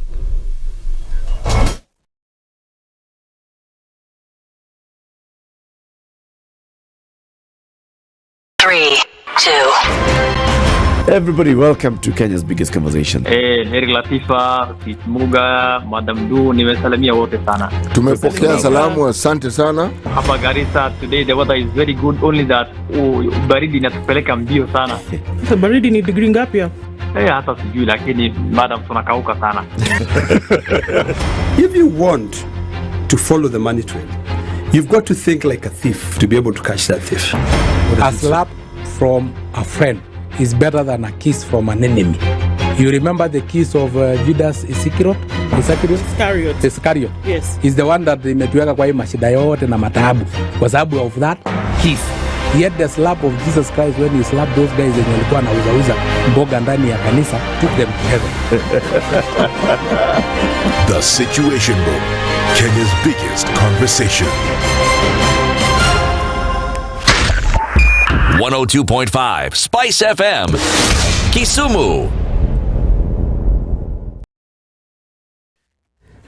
Okay. Raila Odinga way to City Moche roundabout is busy, and the area around City Moche roundabout going into Agwings Kothek Road, and this is along the Daystar University campus, is busy. Agwings Kothek, as you then come to the roundabout with the Valley Road, is also very busy right now. So Valley Road into Kenyatta Avenue is busy, and then Kenyatta Avenue into Nyao House roundabout is busy. Ngong Road into Haile Selassie roundabout, and this is around the Green Park bus terminus is busy. Haile Selassie coming out, heading towards Mombasa Road is busy. Mombasa Road, my friend, if we just begin at, so this is Uhuru Highway at Nyayo Stadium roundabout, getting towards town, busy red. Go into Bunyala Road, busy red. Douglas Okehori Road, that is the Aerodrome Road, busy red. Bunyala going towards Upper Hill, busy red. Come up into Railways Bridge and into town, it's also very busy. How's it looking like on the Thika Road, the Thika Superhighway? It's clearing up now, actually. It's now starting at Utali, coming towards town, and NYS, that's where the jam on Kiambu Road begins. That's nothing major to report. If there's anything that you think we ought to alert everybody about, let us know on SpiceFM KE on X.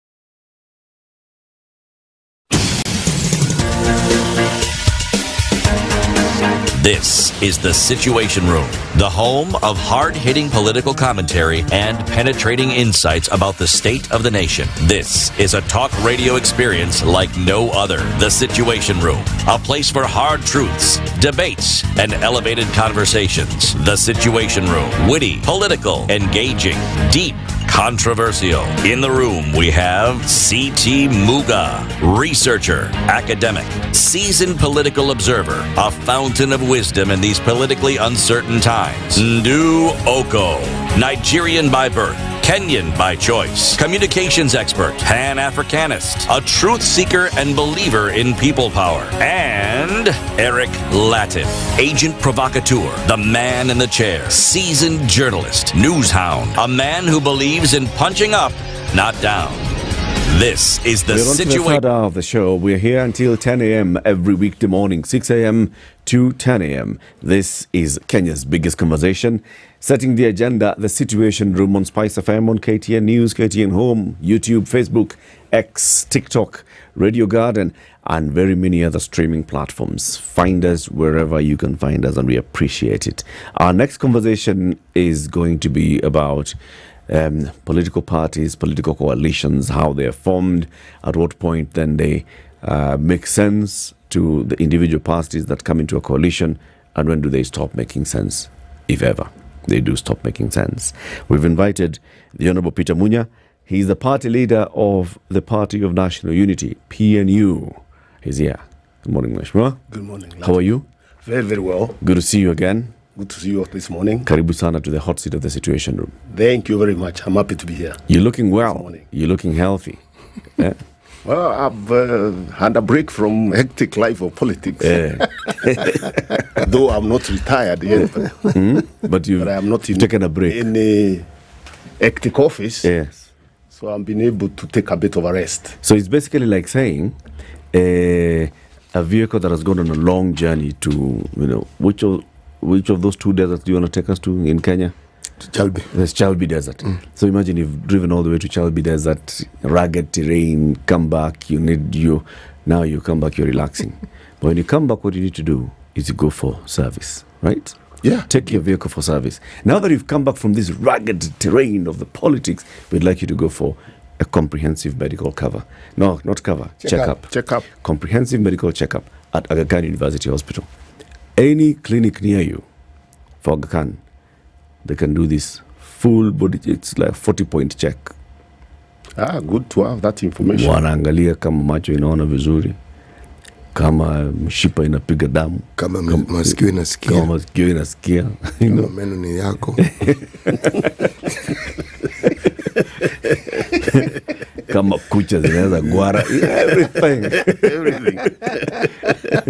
They check everything in and out. Okay, it begins at 9,950. Ukisema hata ndip wanacheck kama mafuta iko, wanaangalia kama oil iko sawa, kama oil iko sawa, wanaambia mkubwa tuongeze 1 liter.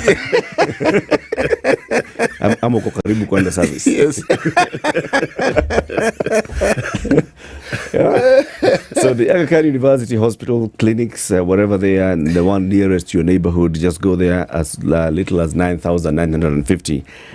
Comprehensive medical checkup. It's important. City, why don't you welcome the party leader with the day's proverb? This week, Mheshimiwa Munya, he is giving us proverbs from landlocked countries. Last week, this week, and next week, landlocked countries in Africa. So apart from Uganda, which other landlocked country would you tell us? My goodness, there are many. Rwanda, Burundi, Ethiopia, South Sudan, Chad, Central African Republic, you really know your geography. Yeah, was a waziri bwana. No, yes, he can be East African Minister for East Africa. Yes. I'm also interested in African affairs. I think that is the key thing, because we've had Africans who've been sitting on that same chair. Somebody looks at you and says, Somali. You say, oh, bro. This is a boy. Come on, Mtiani. You might have to Xerox, as we used to say. The proverb. This week, which country? We are in the Republic of Botswana. Now, they have an interesting government, Ndugu. The government is called a unitary dominant party parliamentary republic with an executive president. It's a very interesting mix. Yes. Unitary dominant party parliamentary republic with an executive president. Very strange one. Yes, it is unique, and I think it's unique to their country. Because you are parliamentary, then how do you have an executive president? They decided whoever wrote those rules, it's okay, they can keep their rules. Yes. Them, they're writing they're writing their own. Yes. But Mheshimiwa, South Africa is similar. Right. South Africa is similar. South Africa is similar, but in my view, you describe the president of South Africa as president, but in reality, if he has to be removed, he's removed by the party. Yes. So is the name. president, but he's really a prime minister. If you look at how presidential and parliamentary systems work, president description is okay for prestige and relations with outside countries, but in terms of his removal, it's the party that removes him. So the way a prime minister would be removed, or a vote of no confidence in parliament, which again, a presidential system purely, you've got to be impeached or voted out. You have a fixed term. They don't have a fixed term because if the confidence of the party, you lose the confidence of your party. We shall. So the dominant party. So it's really still leaning towards parliamentary. It's a dominant party that's speaking. It's a dominant party in parliament that is speaking the president. Yes. And then the president now here becomes head of government and head of state. So unlike now in the other parliamentary systems where you then have a separate head of state and a head of government coming from parliament. That's the element now that makes it presidential, because it's still the end of state. It combines the end of state and government and end of government. But it's interesting because it means you stop being dominant, then you don't have the free will to choose the president of your choice. You have to consult others. You have to barter. You have to bargain. It's an interesting check and balance. ANC just did that. Yes. With the Democratic Alliance. Yes. But you see, it's a question of people structuring a government they think will serve them. Even this thing of parliamentary presidential is the way we stand in Western systems. But we assume Western systems are the governments. But the governments over history, you stand here, are quite different. So people thinking of their own way of crafting a government that can serve the people, because at the end of the day is how well can you be able to serve the people. Okay. The proverb? To give away is to make provision for the future. To give away is to make provisions for the future. What's your interpretation of this one? To give away is to make provisions for the future. It's a very deep one. Giveaways like, giving something. Yes. If there is negotiations of talking with people, you give away, you give something. It's like investing for the future. Yes. Because you can also get something back. Yes. Very good. Very good. Might take proverbs have many interpretations. That's the point, and that's why your interpretation is absolutely correct, because it is your interpretation of it. Yes. So, Mheshimiwa, Azimio la Umoja One Kenya Coalition, PNU is one of the parties that make this. It's called what? Coalition of parties. Yes. Coalition party. It's coalition. It's one of the coalition parties. Yeah. In the coalition party. Yes. Because Azimio is a coalition party. Yes. Okay. Indeed. And it made up of parties that come together. We have seen in the recent past, this conversation about Azimio. So what's the future of Azimio? If the leader, Raila Odinga, moves into AU, what happens to Azimio? Now that we are seeing ODM releasing its top leaders to go into government, what happens to Azimio? We have seen NARC Kenya writing to Azimio and saying, you know what, because of this, we are giving notice that we'd like to leave Azimio. We have heard the same. We were quoted. In fact, we were listening to your clip here and saying, that's Munya. He's saying they're leaving. And then the next thing I see you standing next to the other Azimio leaders and you're speaking. What happened? So is PNU in Azimio or is it not? A PNU is still in Azimio. I given an opinion, a personal opinion, that if things continue the way they are continuing, we are considering leaving. And indeed, I invited our NEC to consider, to look at whether we should stay or we should leave. And after a long discussion and consultations with other party members, other parties that are from the coalition, we agreed that it may not be opportune to leave at this point. We are stronger together if we leave if at all, then it's better even to leave as a group, so that we still have a coalition that can continue pushing for change, that we are pushing for providing leadership in the opposition. What are these? I got persuaded to that view. Instead of pulling out as PNU alone, we see if we can be able to bring change within Azimio. If we can't do that, then we still have that option. Okay. What are these events that made you uncomfortable? Yeah, the key event that has made us quite uncomfortable is the one you are calling donation of members of ODM into the Kenya Kwanza government. There had been discussions being reported and being told by our leader in Azimio that there was an approach. He had been approached, and there had been discussions to join government.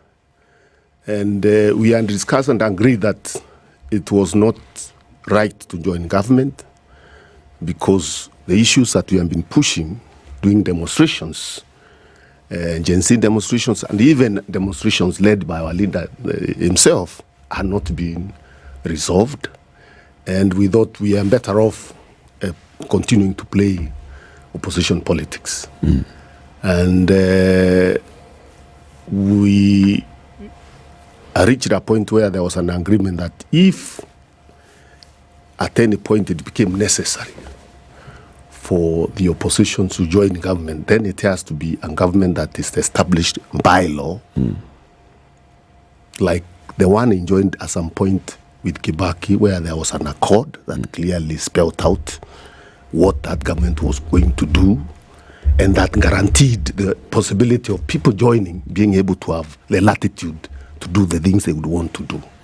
So we said, without those negotiations that provide a legal framework, that guarantee that you are going there to sort out specific issues that are being talked about. Indeed, we agree that unless it's like an interim government that provide a framework for bringing changes in the country, constitutional changes, changes that would address the economic issues, then it will not be right to join the government.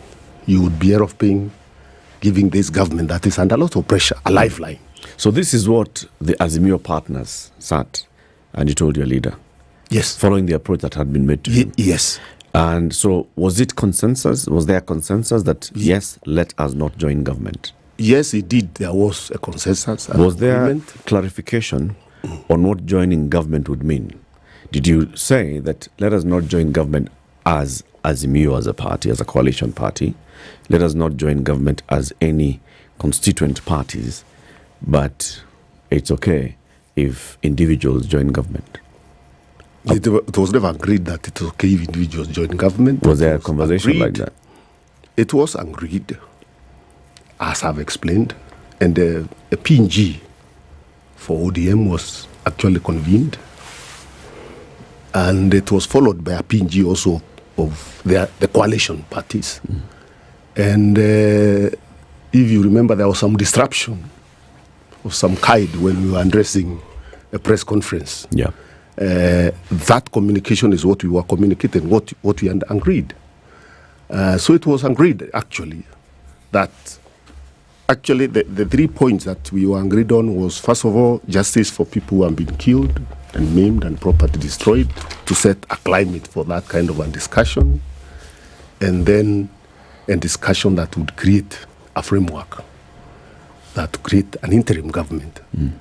And we said any other circumstances would be self-serving, and it would also be helping this government, giving it a lifeline to survive. And then, of course, after that discussion, that's when we saw people joining. Then another meeting was convened to ask why. And we were told, these are individuals. Not the party. Not the party. We were not convinced. News about individuals being approached was floating around. It was in the public. And now, particularly for you as party leaders, you must have heard that there have been approaches to individuals, or that names have been floated of individuals who could join the government. There were even talk of maybe even some members coming to meetings and speaking as if they're trying to persuade, the leadership of the political parties in Azimio to say, we can actually get, ODM can get number of seats, Jubilee can get a number of seats, Wiper can get one of those seats. Was there any conversation like that among your peers? Well, of somebody coming to say, guys, I've been approached. Yes. There was a meeting when we got wind of the fact that there were individuals joining. We got information that, other parties have been offered positions. Those parties rejected, like Wiper. And in our discussion, we said our position remains. That if ever that happens, it has to be in a structured manner where there is a law that provides for it. And we were told these are individuals. And we were told that the party is going to meet to release them to join government. But was the party releasing them, or were they being relieved of the positions they held within the party? Because if we were to believe the utterances that have been attributed to some of these people, in the interview, they said they are still in the party. And some even added adjective to it. They are still strong members of the party. I wouldn't doubt if they are saying they are strong members. Because who are you to doubt? Who am I to doubt? If a party donates 2 deputy party leaders, a minority leader in parliament, the chairman of their party, the chairman of the party, the head of the political wing of the party, the most highly, the organ, these people represent the highest ranking officers within the party, outside the party leader. Absolutely. And we are saying that, okay, you have a situation where, let me give a war analogy. We are at war with country X, okay? And we've been at war for some time. We've gotten to a point where country X is clearly in retreat. Then we say, look, let's solve this problem. Let's give you 4 vice generals, okay? 2 are 4-star generals. Vice CDF. Yes. 2 vice CDFs. Okay, there's a 2-star general here. There's even a 1-star general here. But this is our contribution towards this process. Your retreat. Your retreat, because you are clearly in retreat. Does it really make sense? It doesn't make sense. I can't put it better than you have done. Because it's exactly like that. There is a war going on. Yes. A political war. The opposition is saying this government is not taking the country in the right direction. And there are issues, very weighty issues. The country itself is saying, the population is saying that we have a problem. And your army has been the one pushing for this change, and then all of a sudden you are donating your generals to the other side. How? It's a very good analogy, by the way, Sita. And you still want to say, I belong to this, I'm still leading this army. How is it that you have now joined the people whom you have been at war with, and you still want us to believe that having joined them, you are still with the other side? That logic is bizarre. I find it, well, we live in a new age, in a new dispensation, so maybe it's logic that other people understand better than I, but in my mind, it defies what I would refer to as common logic. Which is why, Mheshimiwa, then you've seen the reaction, and the reaction is that the political class is just regrouping. Because the demonstrations this time did not come from the established political system. That unlike last year, where the established political system in the opposition or minority was pushing and agitating on the streets, this time is a different group. And it's a sizable group that has come up. So the political system has felt threatened, and you're regrouping. And all of you, even as you appear to be, disagreeing up here, bottom line, all of you are sort of in agreement that this is safer for us. It guarantees our survival as the political class. It guarantees that at least we have some sense of another day to live and fight. I would agree with you. There is a regrouping, that's for sure. But I wouldn't say it's the entire political class that is regrouping. And that's why some of us are saying, no, we can't continue this way. So it's not the entire political class. If two leading figures in our political class meet behind closed doors and make an agreement on how they want to work together, does that make it the entire political class? Because the same questions you're asking, we're also asking. And all these meetings we have been meeting is to ask these questions. Have we abandoned the quest to bring meaningful changes in the country?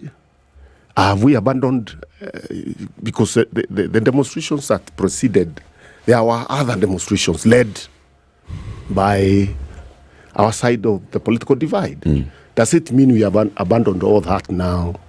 We want to negotiate our own share? Is it what it was all about? And that's the argument. Is this what it was all about? That you actually did that with the National Dialogue Committee, where I crystallized your issues and the issues that Kenya Kwanza had, and meetings that were held, led by senior leaders from your side and leaders from the Kenya Kwanza side, an agreement and a report that was signed by all but one of your members, then that means that, yes, you had actually agreed that those were the issues. The issues that were important were form an office and call it leader of official opposition. The issues that were important were incorporate us in the selection panel of the next IEBC. The issues that were important were, let's just put in something there to say, we shall review the election of 2022, we shall do some audit, but not even say how that audit shall happen. That you'd already agreed that, we've got to note something, one or two things. And so now when the Gen Z are coming and their push is for accountability, you are right there, lost at sea. Yeah, I cannot argue with that argument, because we had issues with that that committee ourselves, even internally, because of what you are saying. And at one point, it's true, we agreed. We say, just for pragmatism, because there are certain things that must happen. We need an IBC for sure. We said, if that can be recruited as we move along, that is okay. There was also a discussion on whether getting positions is important. We said on our side, we don't think positions is what we are looking for. But it was said it is the other side that had brought those specific agendas into the discussion. So if you see the report clearly, you see there were disagreements. There was an agenda brought by the Kenya Kwanza government and an agenda brought by our side. Now, since it was a discussion, we disagreed on some of the agenda, like the issue of cost of living was our key issue, which the other side said, no, you are not government, we are government. We are the ones who are going to address that issue. So even though that report was taken, there were misgivings, a lot of misgivings within our team, that it didn't go as far as we would have wanted it to go. But we said we still continue with our push to get the changes we required. So we never abandoned, said now we have agreed, we are moving forward. No, we said we'll continue pushing for cost of living, we'll continue pushing for the changes we require, even as some of the gains like the IEBC, which we required, we needed, continue to be implemented. Let's take a break. 27 minutes to 9. The Honorable Peter Munya, party leader of the Party of National Unity, PNU, is our guest. PNU is one of the member parties of the Azimio la Umoja One Kenya Coalition political party. Political coalition party. What's that thing called? You're a lawyer. What did you guys call it in the Elections Act? It's a coalition political parties party. Act. Coalition political party. That one. Azimio is a coalition political party, bringing together political parties into that coalition. We'll be back shortly. Keep it here. This is the Situation Room, the only way to start your day. You tune into Kenya's biggest conversation. My name is Ramanyan. Amen. Amen. So 1 hour is over? Yeah. Oh, yeah. Okay. It gets over Can you imagine in 20 minutes. what the big boys have also done? I'm very proud of myself. When you understand about partnership in politics, it's like the way marriage is these days. When you're looking for a wife, you're like, oh, maybe you can help me pay for fees as I pay for the rent. Why should you have a lioness living in your bedroom? I have to tell you a story. I went for a prayer meeting, which was called for the spouses of candidates for senators and governors. And when I got to the gate, the lady who was the secretary, she refused to. She's telling me, no. Leo tunataka wa mama. Leo ni wa mama. I'm telling her, no. She said, no, sio siku yenu. And I thought, there's a problem here, because if it was a man, but this was a lady. It will be called First Ladies until you change the name. The Situation Room, Kenya's biggest conversation. The weather with SpiceFM. Warming up in Nairobi, 15 degrees and sunny. Kakamega, sunny at 21. Eldoret, sunny at 15. Mombasa, 25 and sunny. Sunny in Malindi at 27. Kisumu, 21 and sunny. Nakuru, 16 and sunny. Nyeri town, 14 and sunny. Lagos, Nigeria, 25 and sunny. Mogadishu, 27 and sunny. Addis Ababa is cloudy at 13. It's sunny in Dar es Salaam at 23. In Johannesburg, it's sunny but at 6 degrees. Kampala, 19 and sunny. Kinshasa, 21 and sunny. Paris, 16 degrees. Beijing, 33 degrees. Clear skies in New York at 27. And London is cloudy at 19.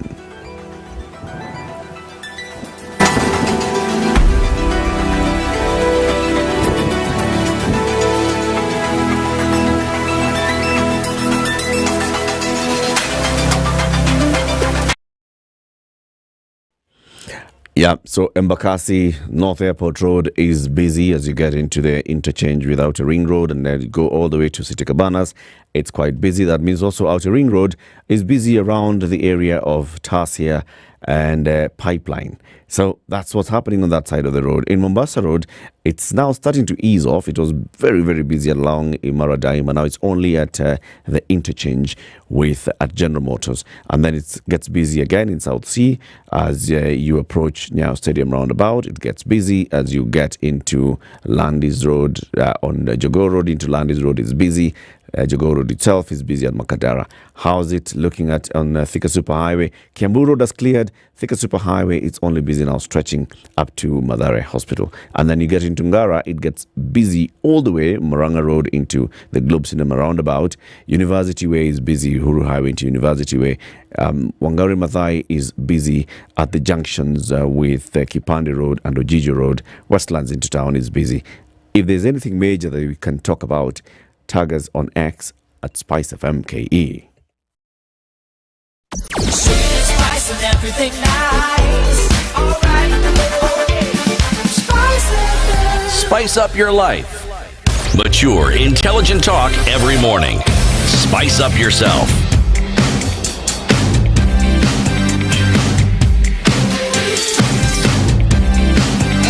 Mornings done right. 94.4 Spice FM, Nairobi. 22 minutes to 9, we continue our conversation with the party leader of PNU, the Honorable Peter Munya. Is Azimio approaching its sell-by date, City? Let me respond by asking a different question.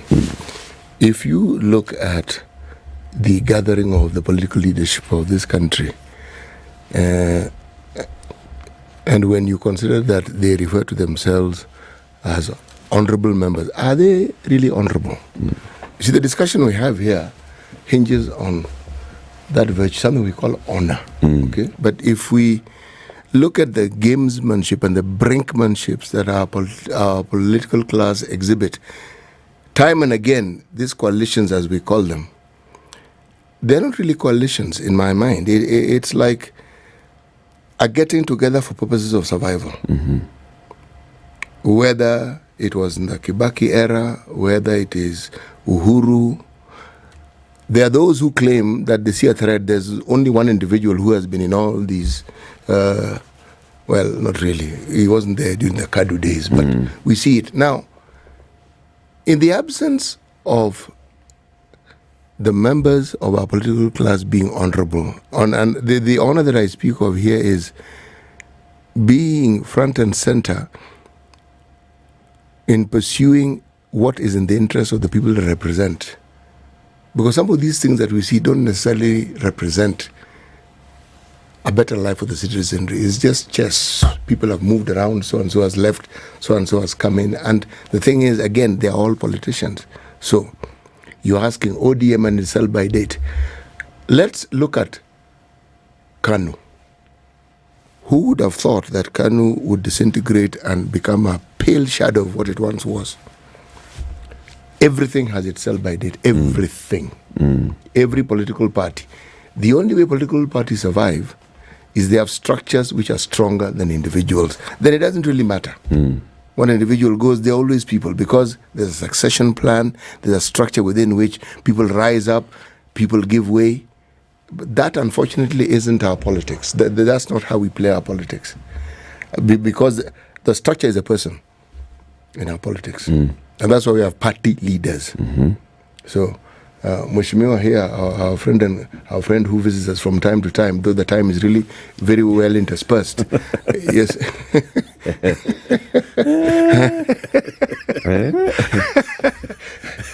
It would be good to ask him. You come to somebody's home when you are invited. No. You pass by to say hello. You can pass by also and say hello. Yes, for sure. So, to answer your question, if indeed our party and our political parties and the systems that we have exist in the manner that they do, they will be as strong as the person whom we refer to as the party leader of that particular party. That will be the strength of that particular party. Yes. With the crux that we're seeing, then, Mheshimiwa, again into that question. So, there are many of you who are unhappy with the latest developments. Wiper has expressed, discomfort. PNU has done the same. NARC Kenya has done the same. Jubilee has done that, right?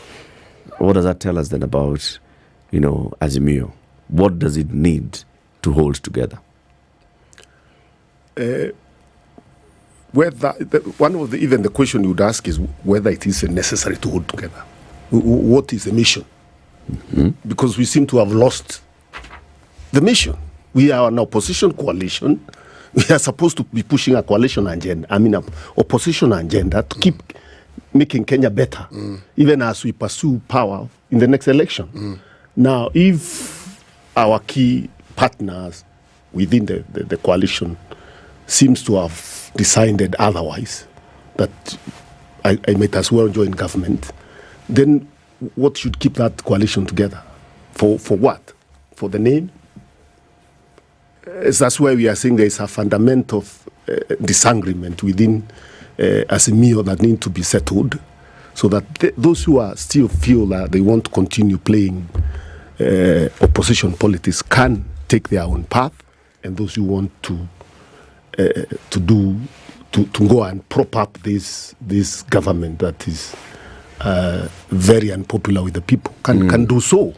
Tell me, what does the Azimio coalition agreement read like? Okay, it says that any party that wishes to withdraw can write and notify and say we are giving notice to withdraw. Yes, it did. Can a majority of parties evict a party that they feel is misbehaving? The agreement is not that elaborate, but it gives the opportunity for a party that wants to quit. You give notice, then you have within 6 months you can be able to leave the coalition. Essentially, Mheshimiwa, I hear you describing what we call a gentleman's agreement. Because if somebody is given the leeway to quit, but there seems to be uncertainty as to how others can insist they leave. Well, leaving, you can leave, for sure. That's what I'm saying. But can others... Can we insist that you leave? Can the others push out and say, you're not abiding by... Go. If a majority of members of this coalition party I would imagine are dissatisfied with the activities of one of the members of the coalition party? Can the majority persuade the minority to get out of the coalition? There are no provisions for that in the agreement. But if you are a party and you have rules and how you run, you can expel. I'm imagining. That's why I'm calling it a gentleman's agreement. You can say, now for you, you can't be a member. And you vote as a coalition, because also it provides for voting for members. Therefore, I would, even though the rules are not provided for, you can vote out a member. Remember this agreement, even the coalition party agreement was done very hurriedly before the last general election. Yeah. It was not. It had issues even then. Yes, it had issues, and in my view, it has issues even today. But since it was agreed, the political class, as you put it, agreed that we have a coalition political parties for purposes of approaching the coming elections, because it was felt that parties were splitting in smaller parties. It would be desirable to have two sides. Then that's how that law was crafted. How did you? It had issues. It has issues. It is yet to develop, to grow as it, practice. Law sometimes grows as you practice it. And maybe this is part of it. It was a special purpose vehicle. Special purpose vehicle. But I'm piqued about one thing. It was flawed. It was even the papers. Oh, this is what was agreed on. What is being presented is different. We heard all that. But yet, the partners agreed to it. Now, you're all politicians. Why did you all agree to something that was flawed? Are you talking about the Azimio coalition agreement, or are you talking of the coalition parties law that created the opportunity for parties to form? The agreement that you people had. The agreement, when I was saying it was flawed, I was talking about the law that created coalition political parties. I said it was a law that was done quickly. It's very minimal in terms of what needs to happen. The threshold is low. Yes, it's very minimal, very general. And since it's a new law, it will take time before it develops. And I think even this disagreement that we are having now is part of developing the law. When you disagree, maybe you go to the registrar of political parties, you have maybe an arbitration. You are developing the law, but it is very inadequate in its current form. But the flow in terms of Azimio coming together, I don't get what you're saying. You see, what I'm asking is, if you get together based on a law that is already flawed, then the understanding that has brought you together will therefore, by virtue of this, be flawed. So I was asking the question, why agree to something which you clearly know is flawed? You say it's a work in progress, and you're hoping that with the time and evolution, it'll become better. Yes, because practice also improves law. Yes. Sometimes when you come with new laws, you before you get the real gist of what it is, it takes time to develop. I agree. However, and they were done during the heat of the campaigns. Yes. And politicians were in grouping. Yes. For purposes of approaching the coming election. Yes. And that's how that law was crafted. There's a little detail in this whole discussion. Yes. The people themselves. Okay? As politicians, you know each other quite well, because none of you joined this rodeo yesterday. You've been at this thing for some time. Yes. You've been in either this coalition or the other coalition, so you understand each other well. What I'm trying to say is there is a certain understanding of expediency that seems to be the hallmark of many political decisions. It looks like, okay, for the purposes of peace, let's do this. But it's more expediency than anything. Let me tell you why I'm focusing on this with regards to you specifically. I followed your tenure as governor. Yes. We are information gatherers ourselves, and we talk about it. For sure. You are very highly thought of. And people said you had done things they'd never seen before, never thought they would do. You are considered a very effective governor. Now, for that to happen, it means, I'm telling you what I heard, that you understood what your people wanted and you were doing it. I tried. The hallmark of it is that your own source revenue is the highest that county has ever seen. I didn't do very well on own source revenue. I did well in other things. Has anybody surpassed your track record of own source revenue? Yeah, my own source revenue was not my strong point. Yes. Yeah, my strong point was the implementation of accountability and ensuring public service delivery. You see but of course nobody has suffers there. The reason why I'm giving this background is this. Somebody who can balance their political life to the point where the citizenry whom they represent have positive things to say, they understand what needs to be done. So now when you're in a coalition like this one, would you say this coalition is actually acting in the best interest of the people whom they say they claim to represent? That's really where I'm going with. No, I'm getting you completely. You see, you also need to understand coalitions are not the ideal situations. Coalitions, as you are saying, they are compromises. Are compromises. They are created when the ideal situation is not working. Because the ideal situation should be a political party becomes dominant because it's telling an agenda and people like it and vote that party. Now, when you see split a party, so many of them coming together, there is something the matter there. It is not an ideal situation. It's a compromise, different ideas coming together, different ideologies to form a coalition. Even what we are calling a government of national unity, whatever they may want to call it, broad-based, is a compromise when there is a crisis. But we should be able always to differentiate between a compromise where the driving force is the politician's interest, and a compromise where the country is in a crisis and you really want to save the country also. Now, that's where you, if you say, for example, the accord that was done that time, there was an element of serving the country. Because we are in a crisis, we are almost a civil war. You needed that to save the country.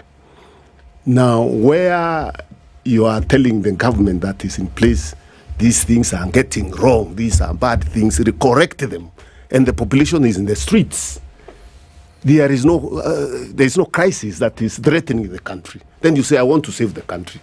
Where is the country in this arrangement? That we have gotten into now. I don't see the country there. I don't see the country. I'm seeing you're seeing the political class interest being served at this point. It is self-interest. And that's why I think it would be important for also the population, the younger people who have actually taken over the mantle of ensuring the country changes. They shouldn't give up. They shouldn't give up. They need to continue. And they need also to realize the politicians who are there will not always be there. So you can't be over-relying on particular individuals. Whenever there is a crisis, let's look for so-and-so. Those people will not always be there. So it is also important to know a new era is coming. Younger people are taking over the country. Younger people are asking questions and fundamental questions. And it's a good thing. When you were younger people yourselves, and the others who right now are at the high levels of political governance, you were once younger people.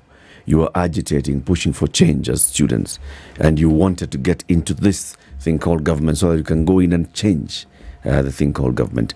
Do you see it's like it's the same kind of feeling that the younger generation is with right now? It's the kind of frustration that you had then with the system.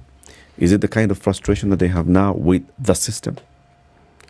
It is the kind of frustration, but in my view, even bigger, given the change that our country has gone through. Looking at the Kibaki years up to now, we opened up the education system, brought in a lot of young people into higher education. Universities opened all over the place, almost in the village. So you have a highly educated population, but a highly frustrated population because they understand how a country is supposed to run. So the crisis becomes bigger than my time or the time before me, when the educated people were fewer. People had also not experienced a properly functioning democracy. Remember, from Kenyatta government, then we came to Moi government. Population are not experienced a period where there was real democracy running the country and things happening. So the crisis is bigger. If you put yourselves in the shoes of the young people in this country, you will understand why they are agitated. Because they see us doing things the same way. If I appoint so and so from this community and so from, that's enough. That community should feel satisfied because they have one of their own. Yep. Is that how this whole thing is all about? That if I balance on broad-based government, bring it what is calling broad-based, whatever that means, we've solved the problems for the country. Have we created the jobs we need? Have we sorted out the healthcare system that is collapsing? Have we sorted out the issues of education that is in a crisis as we continue, and many, many other issues? So you see that window dressing exercise.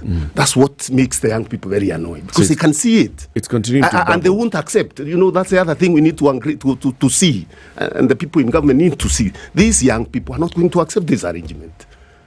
They are going to continue fighting. What do you see happening next? There are those who have said, the direction that these young people have taken has then, received some accelerant, some infusion by some quarters that is then taking it a different direction altogether, which could usher in anarchy and so on and so forth.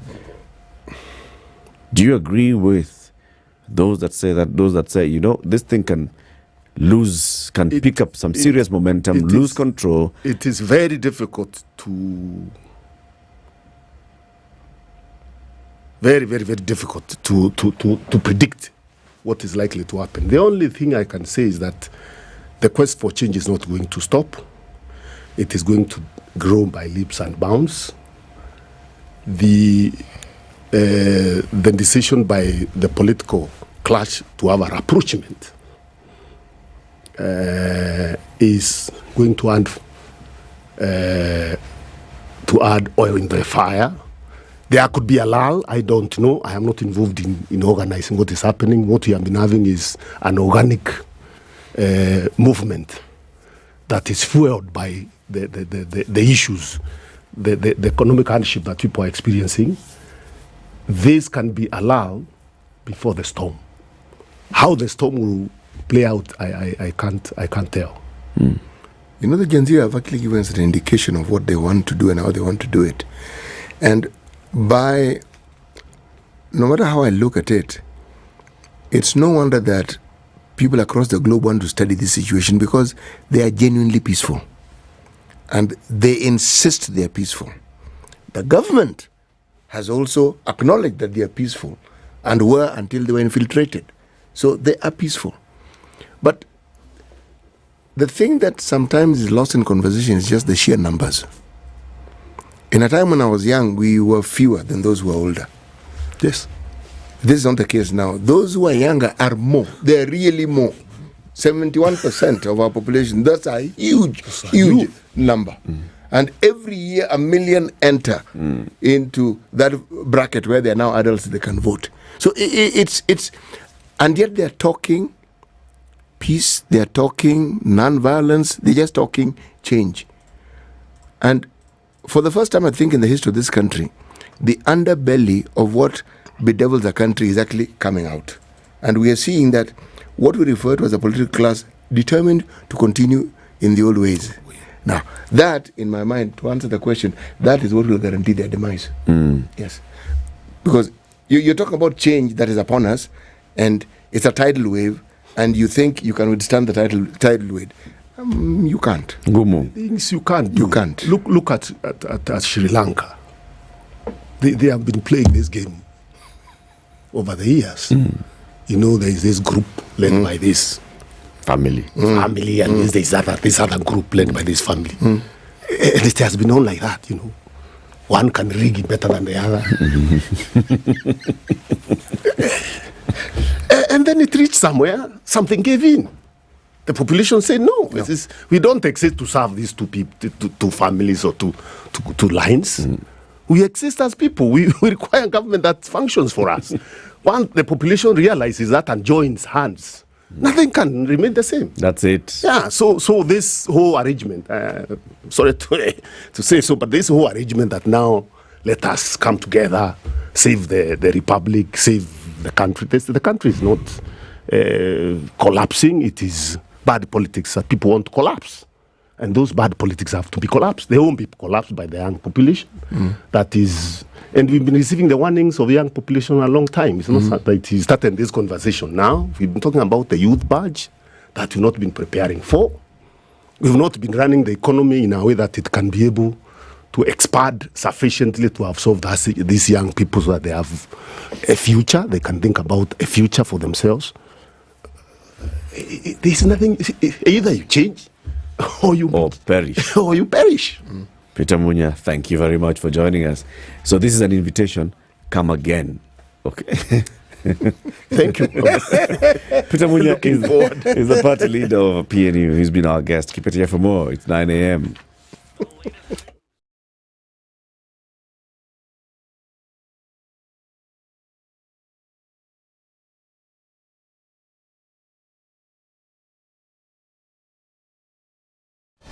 Good morning, this is the Newswire. I'm Edwin Lisamira. As Gen Zs prepare for another round of protests dubbed Nane Nane this Thursday, ODM leader Raila Odinga has said their concerns are valid. Speaking on Monday when he toured Toy Market in Kibra, Nairobi, where 4 people died in a fire tragedy, Odinga said the concerns raised by the young people in their push for good governance must be addressed. Mwaka jana tulikuwa kwa barabara. Tulikuwa tunalilia nini? Mwanzo tulikuwa tunaongea mambo ya gharama ya maisha. Tulikuwa tunaongea mambo ya ukosefu ya kazi kwa vijana. Vile ni maneno ambayo hao vijana juzi Gen Z waliongea juu yake. Mambo yale yote bado yuko pale na tumesema mpaka yale yote yatatuliwe. At the same time, Odinga defended the appointment of ODM members to President William Ruto's cabinet. Sasa umeona jamaa walikuwa mashindano na kazi, wamevunja baraza ya mawaziri, wakaja kwetu, mambo tuwapatie watu. Wakaja wakasema wanapiga magoti chini, tafadhali patie sisi watu wenu ni wanajua. Naambia mwaka jana tulisema nataka saba ifanywe nini? Ifanywe nini? Mambo yangekuwa tofauti sana kama ingefanyika. This even comes as former Public Service Cabinet Secretary Moses Kuria of the Chama cha Kazi Party announced his intention to join Odinga's Azimio coalition. It came after Kuria met the former Prime Minister at his Capitol Hill office in Nairobi on Monday. Top police commanders are converging in Nairobi for their last day of meeting to discuss security issues. Today, the commanders drawn from the Kenya Police Administration, Police Service and Directorate of Criminal Investigations will meet the Acting Inspector General of Police, Gilbert Masengeli, for the first time. Masengeli summoned them to the National Police Campus in Embakasi for familiarization purposes. It's thought the commanders will also review the security agency's performance in the past 2 months when the country was rocked by widespread anti-government protests. Kenya Power has announced power interruptions in several counties today to facilitate network maintenance. Parts of Nakuru, Nyahururu, Kiambu and Kilifi counties will be affected. Changamwe Member of Parliament Omar Mwinyi has dismissed as a failure the bursary project run by Mombasa Governor Abdul Swamad Nasir. Mwinyi claims many students in the region are missing school over lack of school fees despite the project being in place. Tosema hivi, ingekuwa ni kweli anaenda kwa principal wa Changamwe Secondary School, watoto wako ni ngapi wanahesabiwa physically, inawekwa cheki moja wanalipiwa mwaka mzima. Si sawa namna hiyo? Unaenda St Charles unafanya hivyo, unaenda Chani, unaenda Mwijabu, ukimaliza umemaliza mambo ya secondary school, tunaangalia university. This is exactly what you're supposed to be doing. Na utaona umetupunguza sisi pressure ya wazazi. Mwinyi's sentiments have been supported by former Kisauni Member of Parliament Ali Mbogo. tumepatiwa 28 billion shillings na hatuna kitu cha kujivunia hata kimoja. The big question is, where does this money go? We can even create our own, kama ni ile export of labor ambayo national government inafanya. Hata sisi as county government hatushindi kucreate kiti yetu ya kwenda kutafutia watu wetu kazi nje na kuwafanyia, kama ni passport, kama ni facilitation ya kusafirisha, inawezekana ili watu watoke kwenda kufanya kazi mahali kwingine na walete mapeni. Lakini the biggest problem that we have in this county, tulichagua viongozi ambao they are incompetent again. The State Department of Diaspora Affairs has urged Kenyans in Lebanon to urgently register for evacuation as fears of war mount. It comes after several countries urged their nationals to leave the country as fears grow of a wider conflict in the Middle East. Iran has vowed severe retaliation against Israel, which it blames for the death of Hamas chief Ismail Haniyeh in Tehran on Wednesday. It's feared that Lebanon-based Hezbollah, an Iran-backed group, could play a heavy role in any such retaliation, which in turn could spark a serious Israeli response in Lebanon. That's the Newswire. I'm Edwin Lisamira.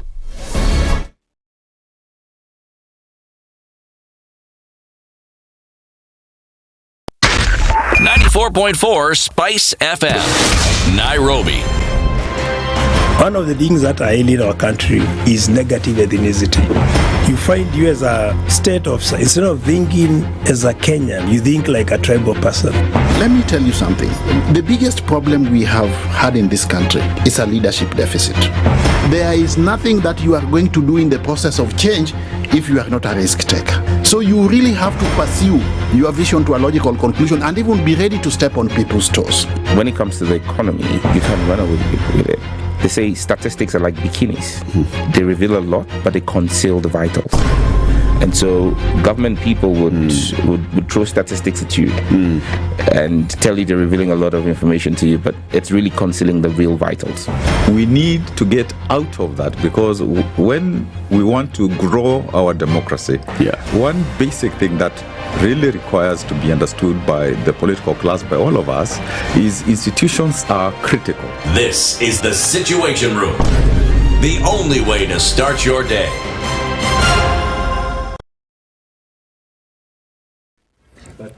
So traffic is looking a bit better now across the city, but I think a superhighway has improved now. Just that Wangari Maathai Avenue is all right, it's moving. Murang'a Road heading towards town is moving towards town very well, but then you just find the traffic at the Globe Cinema roundabout heading out of town. Into Westlands. No, heading out of town actually towards the Museum Hill interchange. There's something wrong there on Uhuru Highway. Uhuru Highway from Bunyala roundabout coming to Haile Selassie roundabout, that's very, very, very busy, which also affects the Douglas Wakihuri Road. Other parts of the city are okay. Just be patient. I think we are getting out of the peak traffic hour.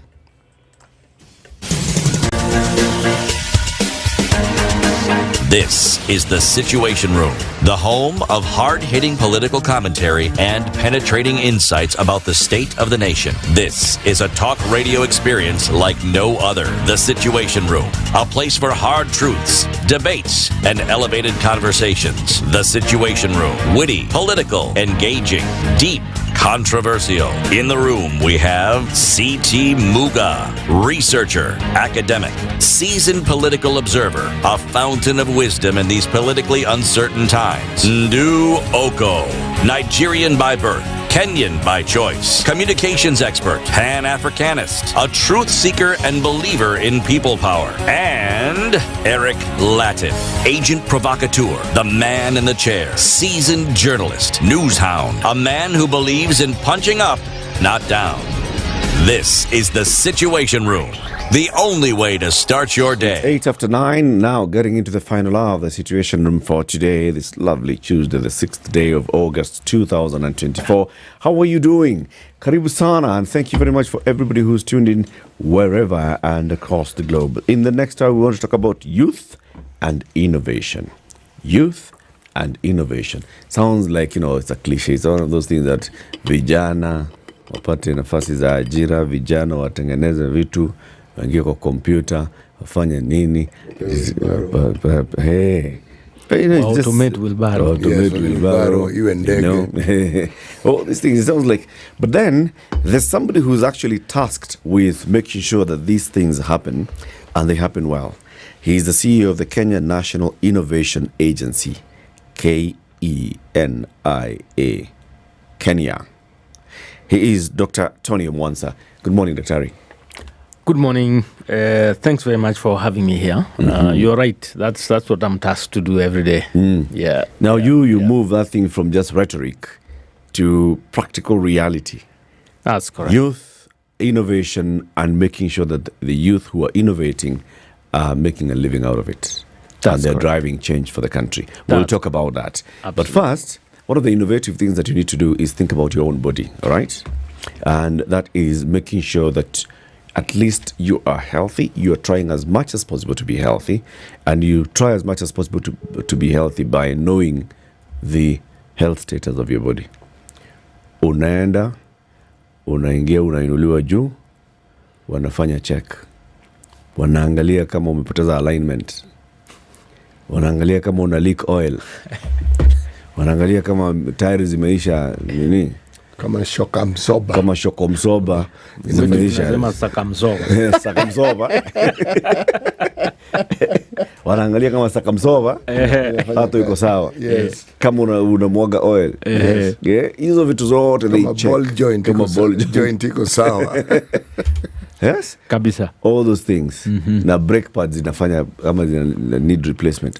Yeah? So that happens at the Aga Khan University Hospital. And it's at clinics across the country. Okay? Only 9,950. You get a comprehensive medical checkup. It's good to do it once every year. Because when you do it, then you see how you're faring. And you get a conversation with the medics that tell you, you know, the last time you're here, your BMI ilikuwa hapa. Sahi mahali imefika sijui nini umekula. You're not moving. Unakula na unaiacha inakaa hapo kwa mwili. You need to do something more. Hii mafuta itumike. Right? Na miaka haisongi nyuma. So it's important to do that. Absolutely. Aga Khan University Hospital clinics, go to the nearest one in your hood, ask them for comprehensive medical checkup. It begins at 9,950. CT. Yes. But here, Dr. Omwansa, the day's proverb. Yes, our proverbs for the whole of this week are from the Republic of Botswana. To give away is to make provision for the future. To give away is to make provisions for the future. Dr. Omwansa, what do you make of this proverb? I was going to say, kiongozi, fafanua. Yes, ufafanuaji wa leo ni wewe utahitajika ufafanue. Yes, tafadhali. So, you're giving away and by implication you're doing what? You're making provisions for the future. Correct. Yes. Because that, if you keep everything that you have, knowledge, resources, and so on and so forth, it can only be for you. Now, you can only use it so much. Yes. All right? But if you let go and give someone else, a child, and build a youth, and build somebody else, give them the resources, give them your time, give them your knowledge, you're actually creating possibilities of the future. That's my interpretation based on what I've not been to Botswana, though. Your interpretation is perfect. You look to me like somebody who is church-going and God-fearing. Ni kweli. Teach a child in the way they should go, and when they are grown up, they will not depart from it. See, you are giving instructions at an early age. That child grows up with it, and they become the person they are as a result of what they have been given. Yes. Absolutely. And sometimes there are many things we may have wanted to do and we are not able to do for one reason or another. But based on the experiences and the knowledge that we have acquired, we give them to someone. Yes. Empower them. Yes. You give them a head start. Yes. Then you're creating a better future than it is now. Very good. Very good. And that's why the youth need people like someone like you at the helm of the Kenya National Innovation Agency. So what's that, though? So the Kenya National Innovation Agency, a semi-autonomous government institution that was created by an act of parliament to try and develop the national system of innovation. What that really means is, can you optimize? You know, when you say something is a system, you have just used an example of a body. You say, hii part inafanya namna gani, hii part inafanya namna gani, and so on and so forth. So what we try to do is think about education system, think about financing, think about private sector contribution, how solutions get absorbed and consumed and scaled and developed. Think about the policies and so forth. So when you say a system, you are meaning several components. Then you say, now these components individually must operate optimally, and then they must interact. So you're trying to build a system that then helps ideas to come to fruition and grow into scalable solutions that create opportunities, jobs, and wealth, and solve challenges in society.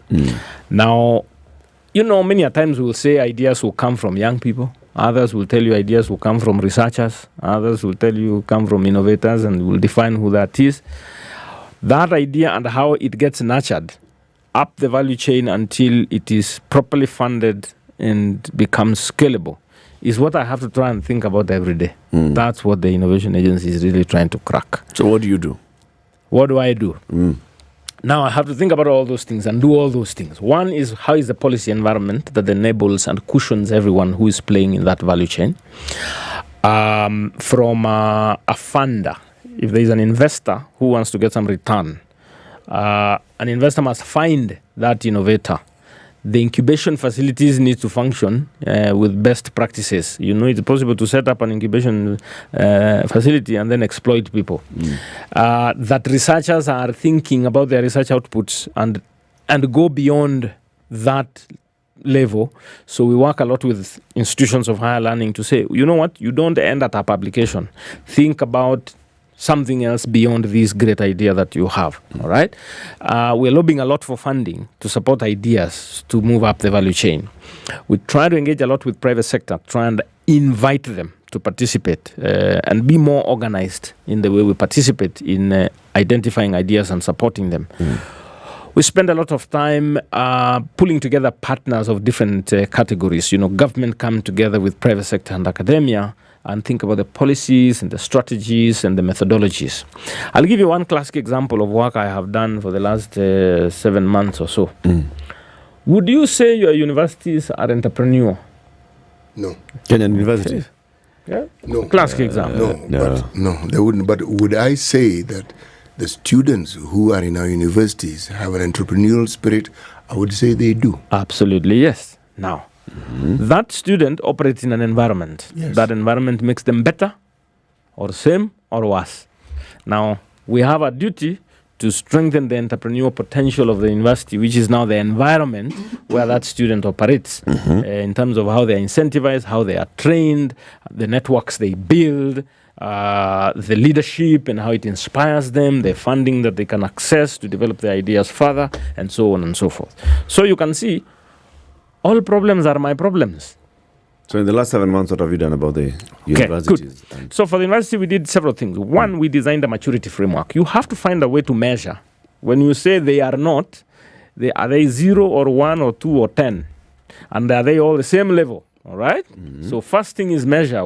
University as an institution? As an institution. Okay. So we designed a maturity framework that we use to measure, and we've digitized it, and we're able to evaluate. What are you measuring? We measure how many businesses a university runs. Exactly. How many startups are you producing per year? How favorable is that environment? Wait. How many startups are started by students in a university, or how many startups as a university? So, the student is in a university. Yep.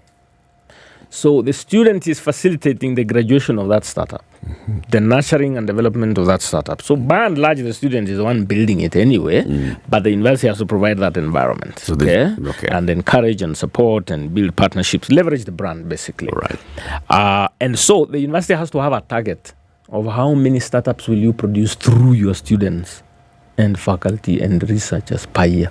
That's an example of something to measure. Okay. How much money are you able to put to the student community who want to innovate? That's something to measure. How entrepreneurial are you as a leader?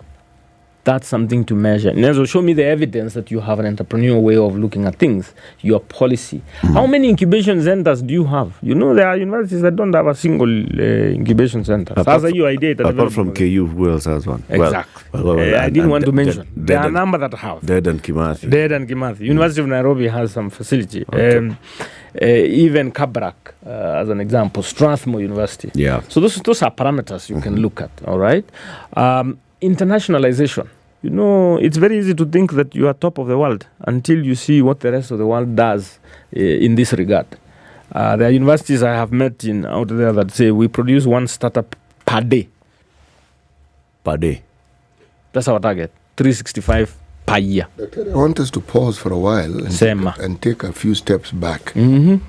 Before one has an idea that eventually comes as a startup, do you train people in grant writing?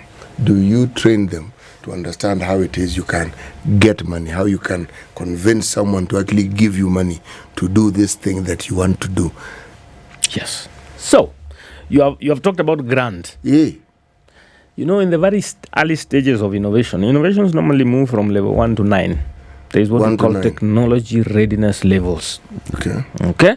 Now, in your very early stages, 1 and 2, you will generally need grants to test your ideas, to get validate assumptions. So you must develop the skills to convince someone that money is better with me than with you.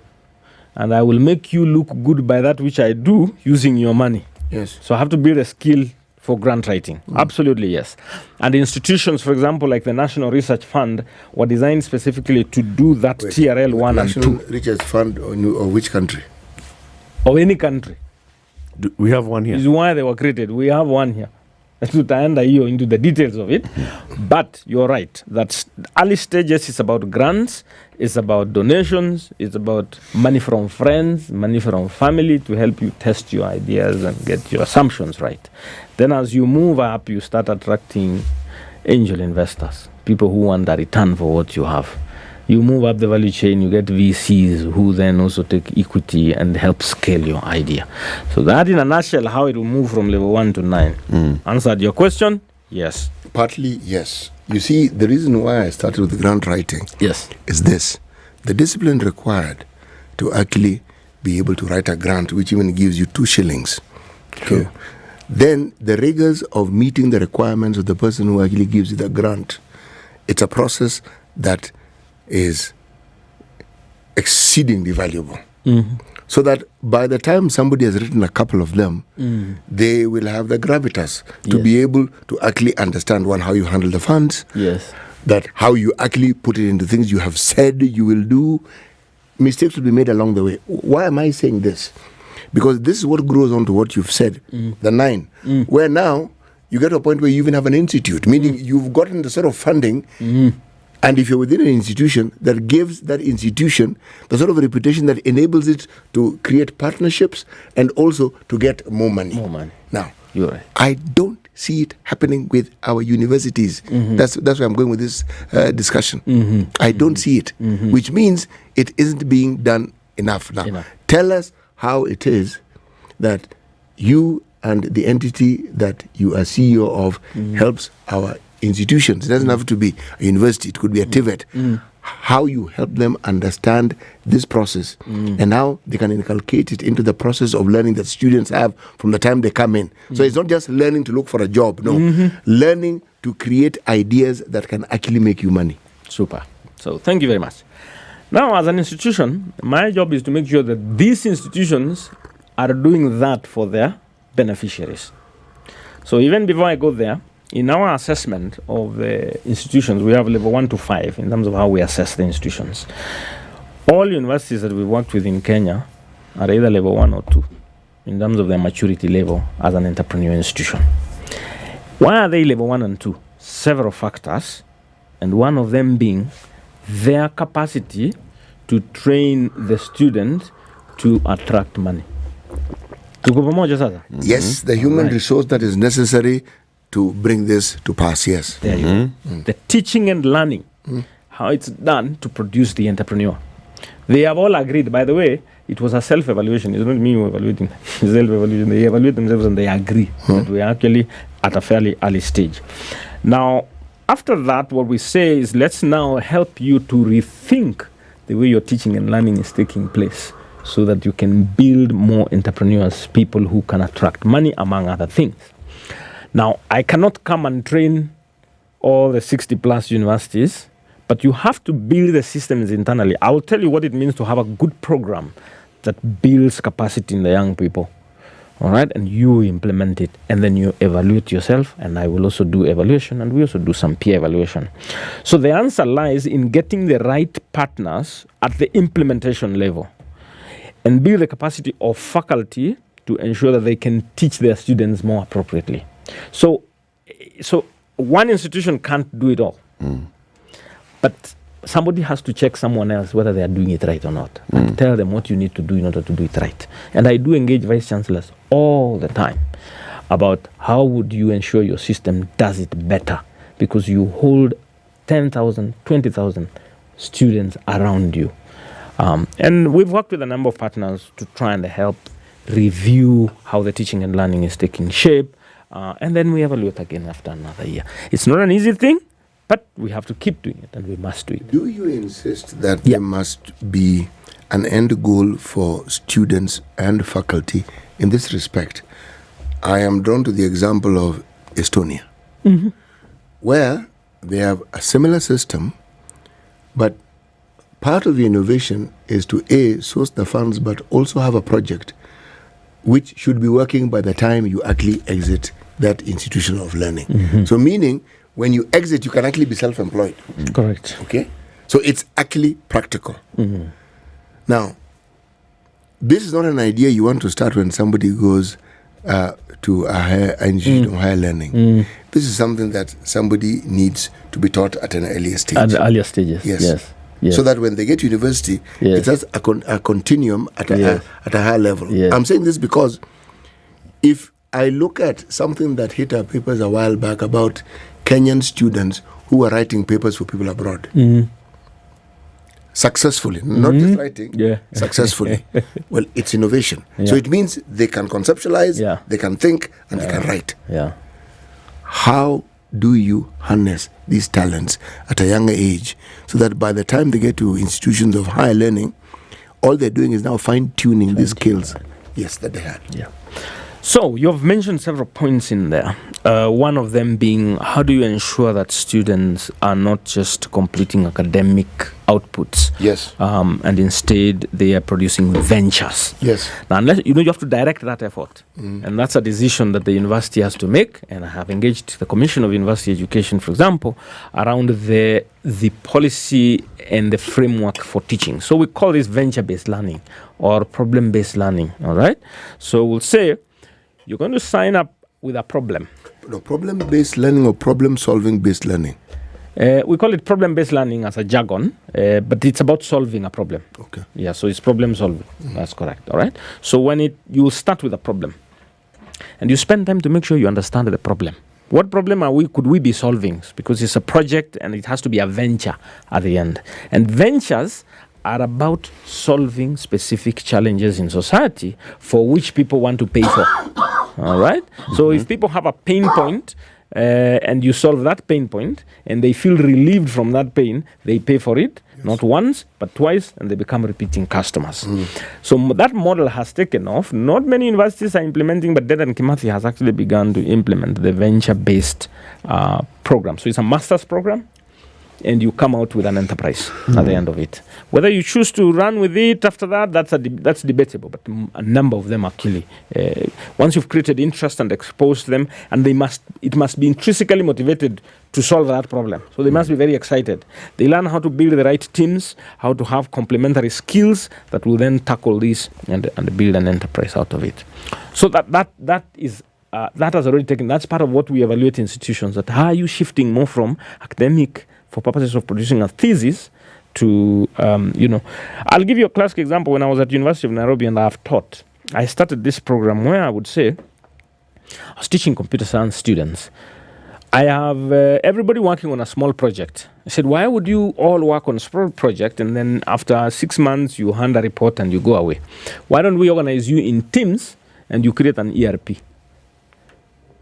Yeah, each of you create a module on the ERP and produce an ERP and from there build an enterprise out of it.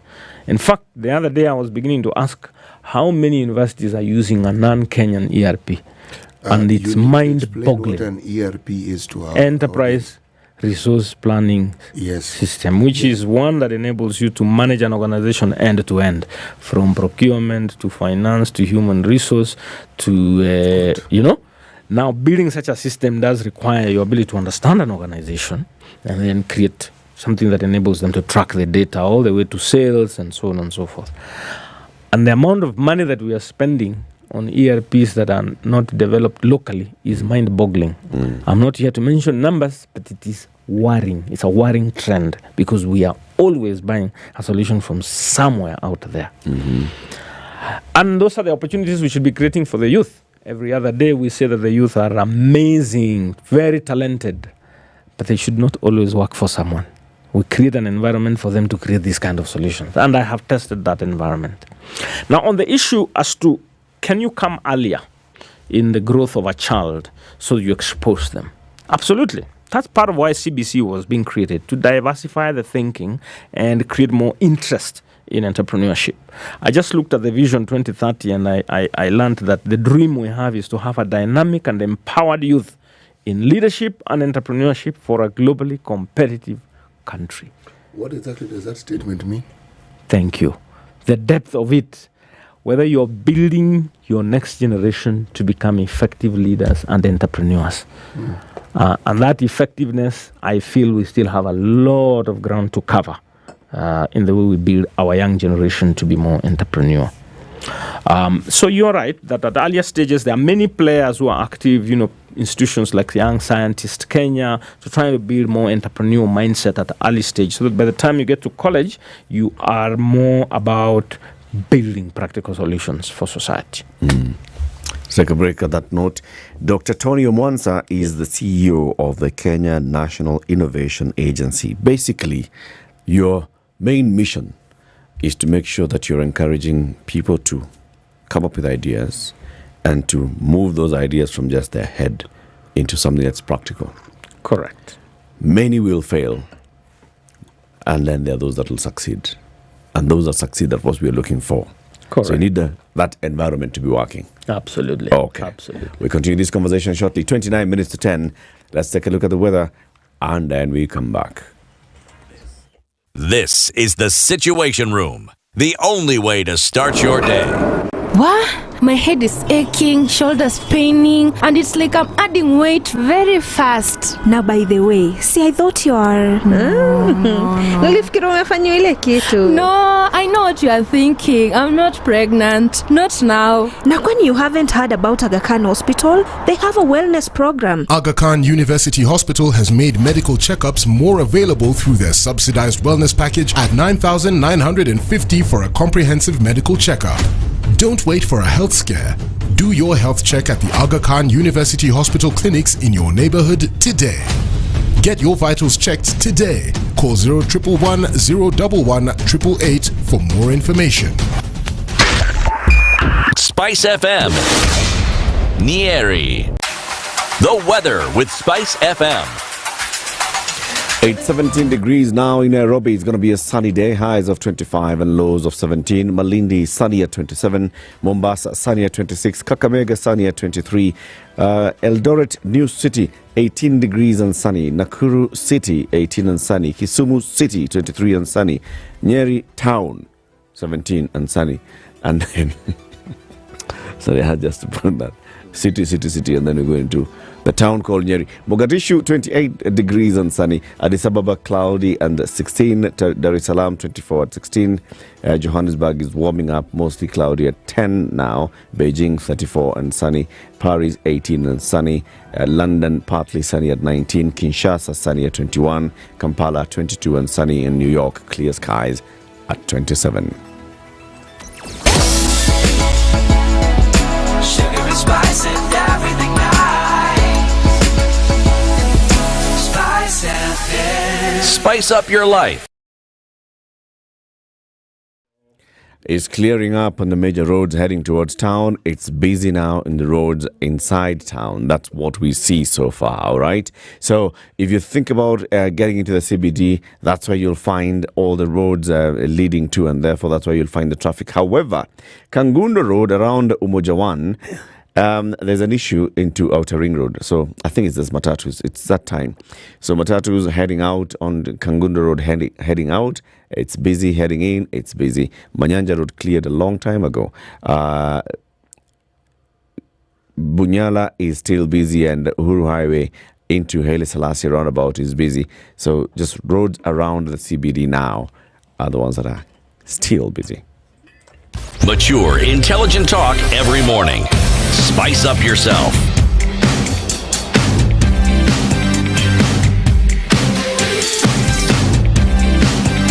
Mornings done right. 94.4 Spice FM, Nairobi. 6 minutes to 10, our conversation continues, and this is about youth and innovation and how this can propel the country's development goals. Dr. Tony Omonsa is the CEO of the Kenya National Innovation Agency. It's called Kenya. He's the head of Kenya. It's called. Bless you. Bless you, sir. Baridi imeingia bwana, imegonga mimi. So now, Dr. Omonsa, you've told us about, encouraging the youth to start thinking of ideas from problem, from venture, think ideas, then you have a conducive environment that supports you with that. Is it a mandate of institutions of higher learning to support innovation?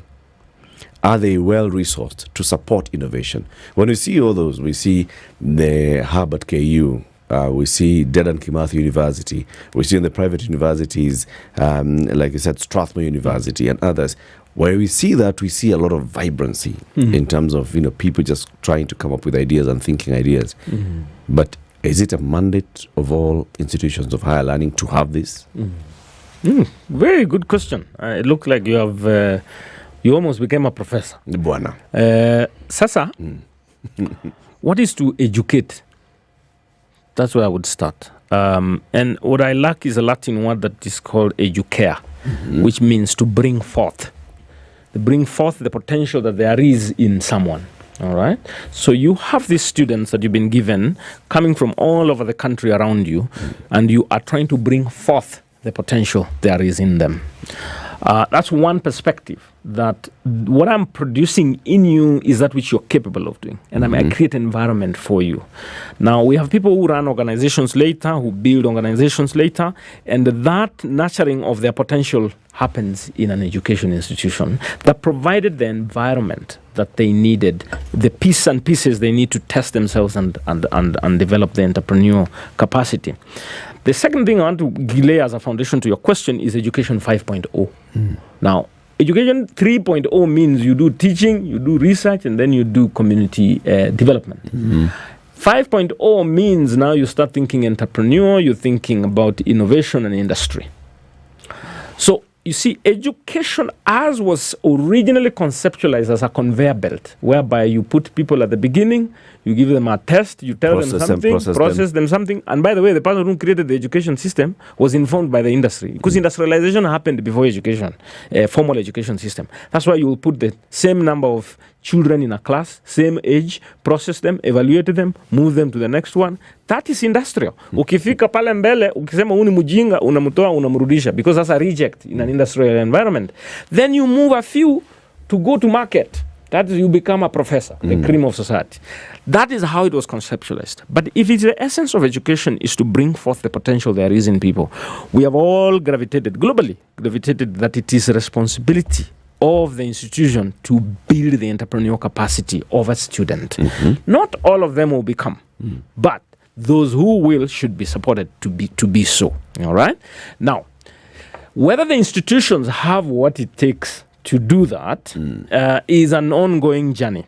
In the sense that government will give you some resources. And by the way, government is shifting even its funding process and not give institutions money. It is giving a scholarship to a student to go and get educated there. Government gives you money, that's okay. But then the institutions have a responsibility and an obligation to diversify resources that they need to build these additional pillars of 5.0. And there are many sources. And if you are bold enough to look for them, you will get them. There are institutions that have more. I will give my personal example. I began an institution about 3 years ago, a government institution. Now I have more funding from private sector and development partners and so on and so forth than the exchequer. So there's nothing strange about raising money because you have the space to do so. And globally, when you look at the trends of some of the leading institutions, government funding is a smaller percentage. So you get the resources to do the many, many other things. Partnerships. I just came from India and I went to IIT, which is one of the best universities in India. The incubation centers in the universities are not run by the university. It is private sector that is given space by the university to come and run incubation programs. Why? Who understands incubation better than private sector?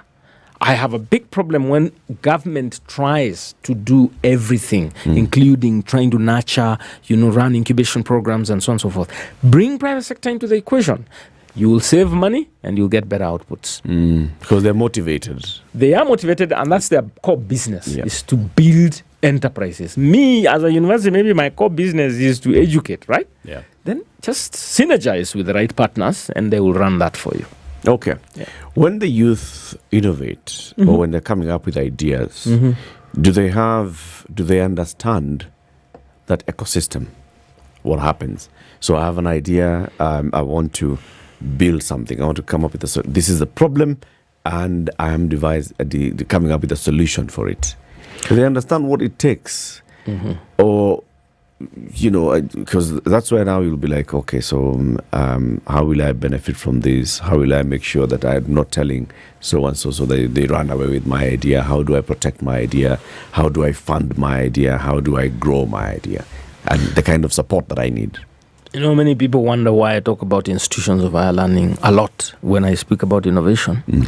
It's because that's the largest population of young people in an organized setup. And if you crack that, you're cracking a large level of influence and the cascaded influence that it will have. And the answer starts to answer your question. By the way, I really like the way you've used the word ecosystem, because innovation is an ecosystem issue. No one institution or one individual answers everything about an innovation ecosystem. Innovation and development of ideas. And I gave the illustration of innovations moving up the value chain from level 1 to level 9. What that means is that the level of support you need and the kind of support you need at every level is different. And the partner you need at every level is different. You don't need intellectual property protection at the very end, nor at the beginning. It is going to happen somewhere along the way. Okay? The kind of funding you need at different levels of maturity is different. Government may be willing to give you a grant, all right? But private sector is not going to give you a grant. So the grant is normally very good when you're testing your ideas and validating ideas. But when you really need to scale, you need private sector funding and experience and market realities and analysis to then scale your idea. So to answer then the question about whether the youth understands, what we're trying to do is build the ecosystem mindset. All right? And this is why the institutions of higher learning play a very crucial role. Because if they grasp the concept that we are building an ecosystem within the institution so that the student understands that you need different levels of support up the value chain. And for you to test that environment, you need an incubation center. And that's why for me, every university must run an incubation center. Because that's the environment that helps a student in a real sense, not in an academic sense, in a real sense, to understand the various elements I need to build my idea. The skill sets that I need, the team that I need, I pilot it and I test it in that safe environment. The university is a very safe environment. You can get exemptions, you can work at night without a problem, and so on and so forth. By the time you get out, some realities strike, and you better have known what that means to do. Of course, there are incubation centers outside the formal education system, especially for youth who didn't go through that process. But I do have a big burden on how we leverage the institutions to strengthen the ecosystem mindset. And then when we produce people out there, they are able to interact better and influence others. Now, again, you're talking about a skill issue. Does a typical young person understand and have the skills to understand that it's an ecosystem issue, that this is where I'll get this support, this is where I'll get this support, and this is how I'll build up the value chain? That is how they have been developed. And that's where educare, go back to education. The education is not about how much you memorized. It is how much you're able to adapt to the environment and then produce the potential that there is in yourself. And the teacher has a big responsibility in building that capacity. Last but not least is the way education took place 10 years ago is not the same way it will take now, and is not the same way it's going to take tomorrow, which means the person who is building the potential of this young person. I mean, we're talking about 23 million or so young people by the time we're in 2030 of Kenyans who are classified as young. It means we must be thinking nationally how we have ecosystems in different places that nurture that capacity of young people, knowing that they will get what they need along the way. Now, it's Kenya's responsibility to make sure that this happens. Correct. You've been in existence for how long now? 3 years now. For 3 years. So give us a case study of what you've done so far and how it's changing. Changing the system, changing mindset, encouraging innovation. Okay, so great. So since we started, of course, I walked in and found an empty institution and we started building the system. So the first 1 or so years, you have to develop your instruments, get your board in place, get your staff, start recruiting, and so on and so forth. And we developed a strategic plan, and we have 2 pillars that we focus on. One is around what we call commercialization systems. So here we're helping institutions to think through their policy, their funding, their culture, and so on and so forth. And then the second pillar is on the startup ecosystem. And so here we work with a number of startups. I will give you so many examples of success. So I'll pick one on the commercialization systems, and I'll pick one on the startup ecosystem. Okay. Those are our pillars. So on the commercialization systems, we run a program for vice chancellors, because I realized one thing. If you can transform the institutional leader of universities, cumulatively you are impacting a very huge population. All right. So I do train vice chancellors. Now, sometimes you think vice chancellors don't need to go to class, but I do. And if today I were to take you to about 14 vice chancellors whom I've worked with, you will sense the transformation that is happening. Each of them has developed a master plan, a 3-year innovation master plan for their own institution to try and re-energize and transform the institution. I can give you a list of a couple of them. Classic example, right now, University of Nairobi has a 5-point strategy going forward. They're setting up through the support of the Chancellor now, they're setting up the Kennedy, Kennedy School of the one in the US in Harvard. They're going to be a campus in Nairobi on leadership. And it's going to be anchored in University of Nairobi. It's actually going to be potentially called Obama, and he's going to come here and launch it. They're setting up an innovation hub, thanks to that similar effort. There's already one innovation hub that is being put up in Kabete. The structures are already up. It's going to concentrate, that one's going to concentrate on the agricultural value chain. Classic example.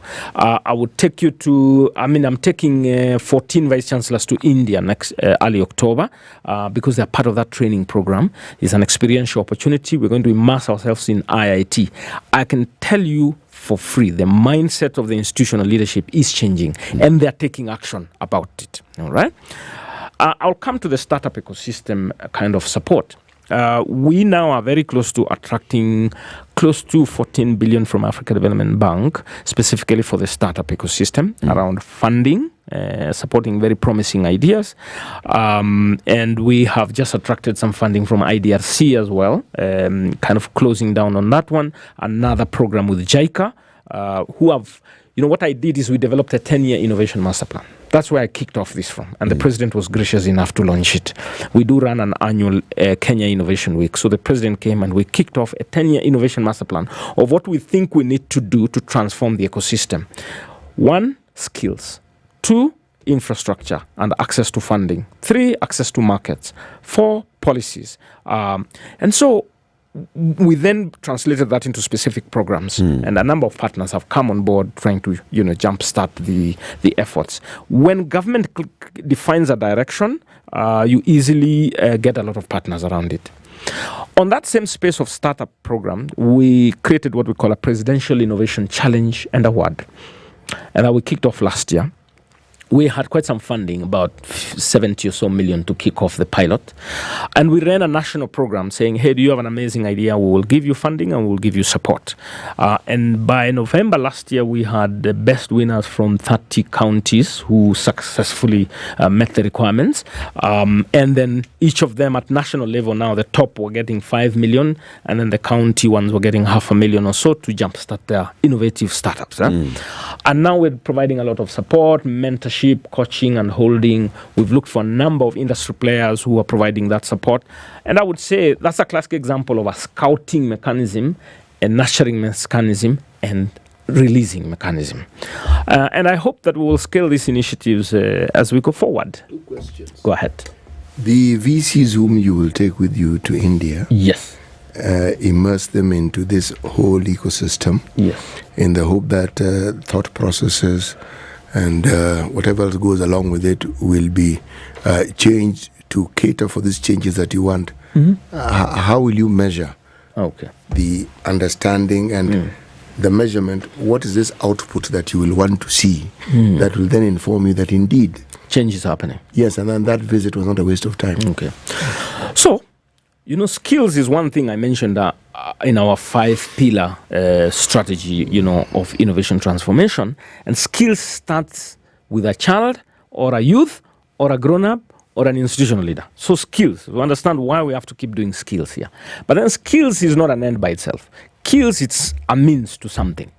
So this vice-chancellor who acquires some new skills must then translate that skill into something. So what we've done is we asked all the vice-chancellors that we are going to help you to build a transformation plan for your institution that you own and are going to drive. Okay? Now, the quality, then I tell you what should be in your transformation plan. You should be thinking about your policies, because you're the head of institution, your policy. For example, what is the IP policy for your institution? Or what is the startup policy of your institution? Okay, what is your plan around infrastructure enhancement for innovation? What is your plan for innovation funding? Do you have a framework to allocate some funding for, or what are you going to do with the teaching and learning, so that you can encourage more and more entrepreneurial mindsets and so on and so forth? Those are the things that you must think about. Okay. Even if I take you to India and Europe, those are the things you're going to see, how they've actually done that. So once we agree that this is it, you have to translate this into a transformation plan and say, this is where you are as an institution, and this is where you want to be in 3 years. So each of them has done a draft transformation plan. All right? Now, when you own that plan as an institution, then you ask, whom can you work with to operationalize? So as an institution, you're going to allocate some resources, you're going to put a team and so on and so forth. And the innovation agency is going to support you as follows. So we already have some interventions of supporting institutions, but those interventions must be informed by your transformation plan that you own. If I take you to India, it's not just for academic reasons, but you go and match your transformation plan and this institution. Then you go, no wonder they got this partner. No wonder. So that it becomes kind of a light bulb for your own work. All right? And then we have a session while in India to reflect on, so what are you going to do with your plan based on what we have interacted on? Okay. So when we go back, this is your commitment of what you're going to follow through. And I'll give you a last initiative that we, along the same line, 2 initiatives. Remember I mentioned an evaluation framework for institutions. I don't evaluate individuals. It doesn't really, it's a component. The Vice-Chancellor is a component of an institution. So our maturity framework evaluates the entire institution.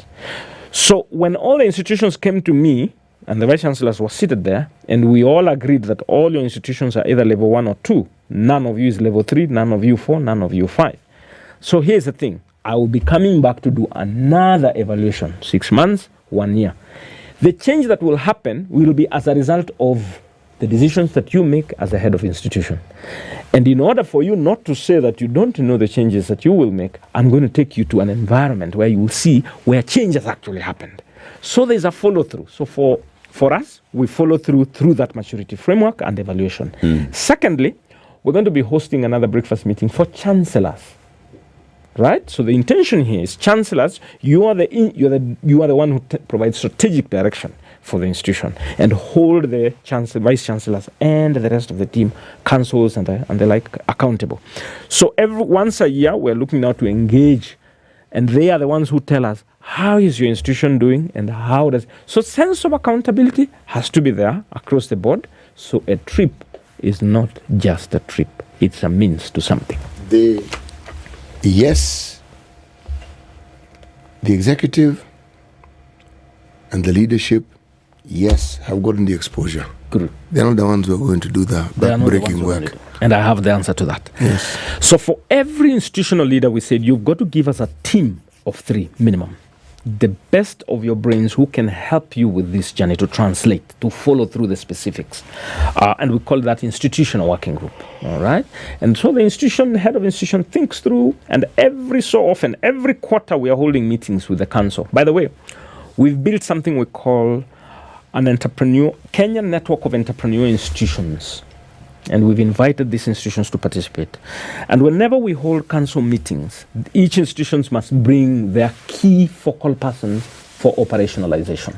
And we are building capacity on all those people and making sure you are supported at the institutional level, because if you don't have that, then you also struggle along the way.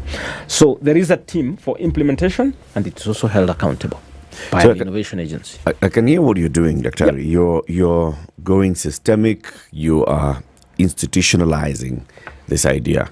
Correct. When shall we start feeling the results?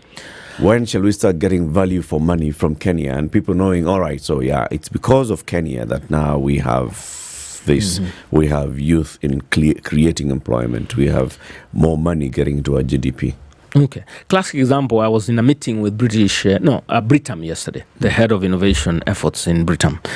And I met, a couple of weeks ago, I also met their team. I'm going to use this just as an example. And they actually confirmed to me, we are beginning to see a difference in terms of what the students from the universities are looking like. They're already starting to feel the effect, because it's not rocket science. By the way, to help you. What do you mean?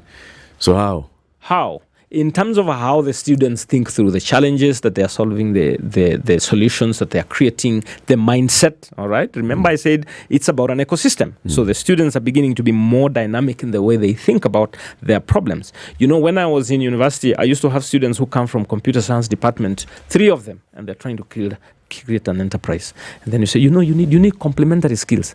You might not help each other by just coming from the same department. That mindset is starting to gradually change. And private sector is the one who tells you. As we speak right now, Kenya is leading in Africa in terms of attracting investment to startups in Africa. We used to have this big 4 of Ghana, Nigeria, Egypt, South Africa. This 2024, Kenya is tops. Kenya leads. Okay. All right? That's an example of an indicator. And I will tell you finally one thing that is very interesting. We've got something we call the Global Innovation Index. Kenya currently ranks number 100, and it has been dropping for some reason because of not submitting data in a timely manner.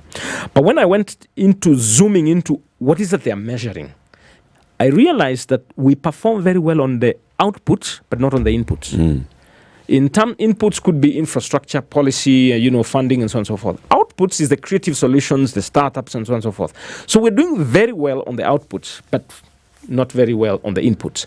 So if you improve the inputs a little bit, what you'll have is significant increment in the output. And that's why I'm persuaded that we are on the right track and we're going to stick at it. So policy and legislation. There's an innovation bill that is spearheaded by Senator Crystal Asige. Yes. I believe. Yes. Right?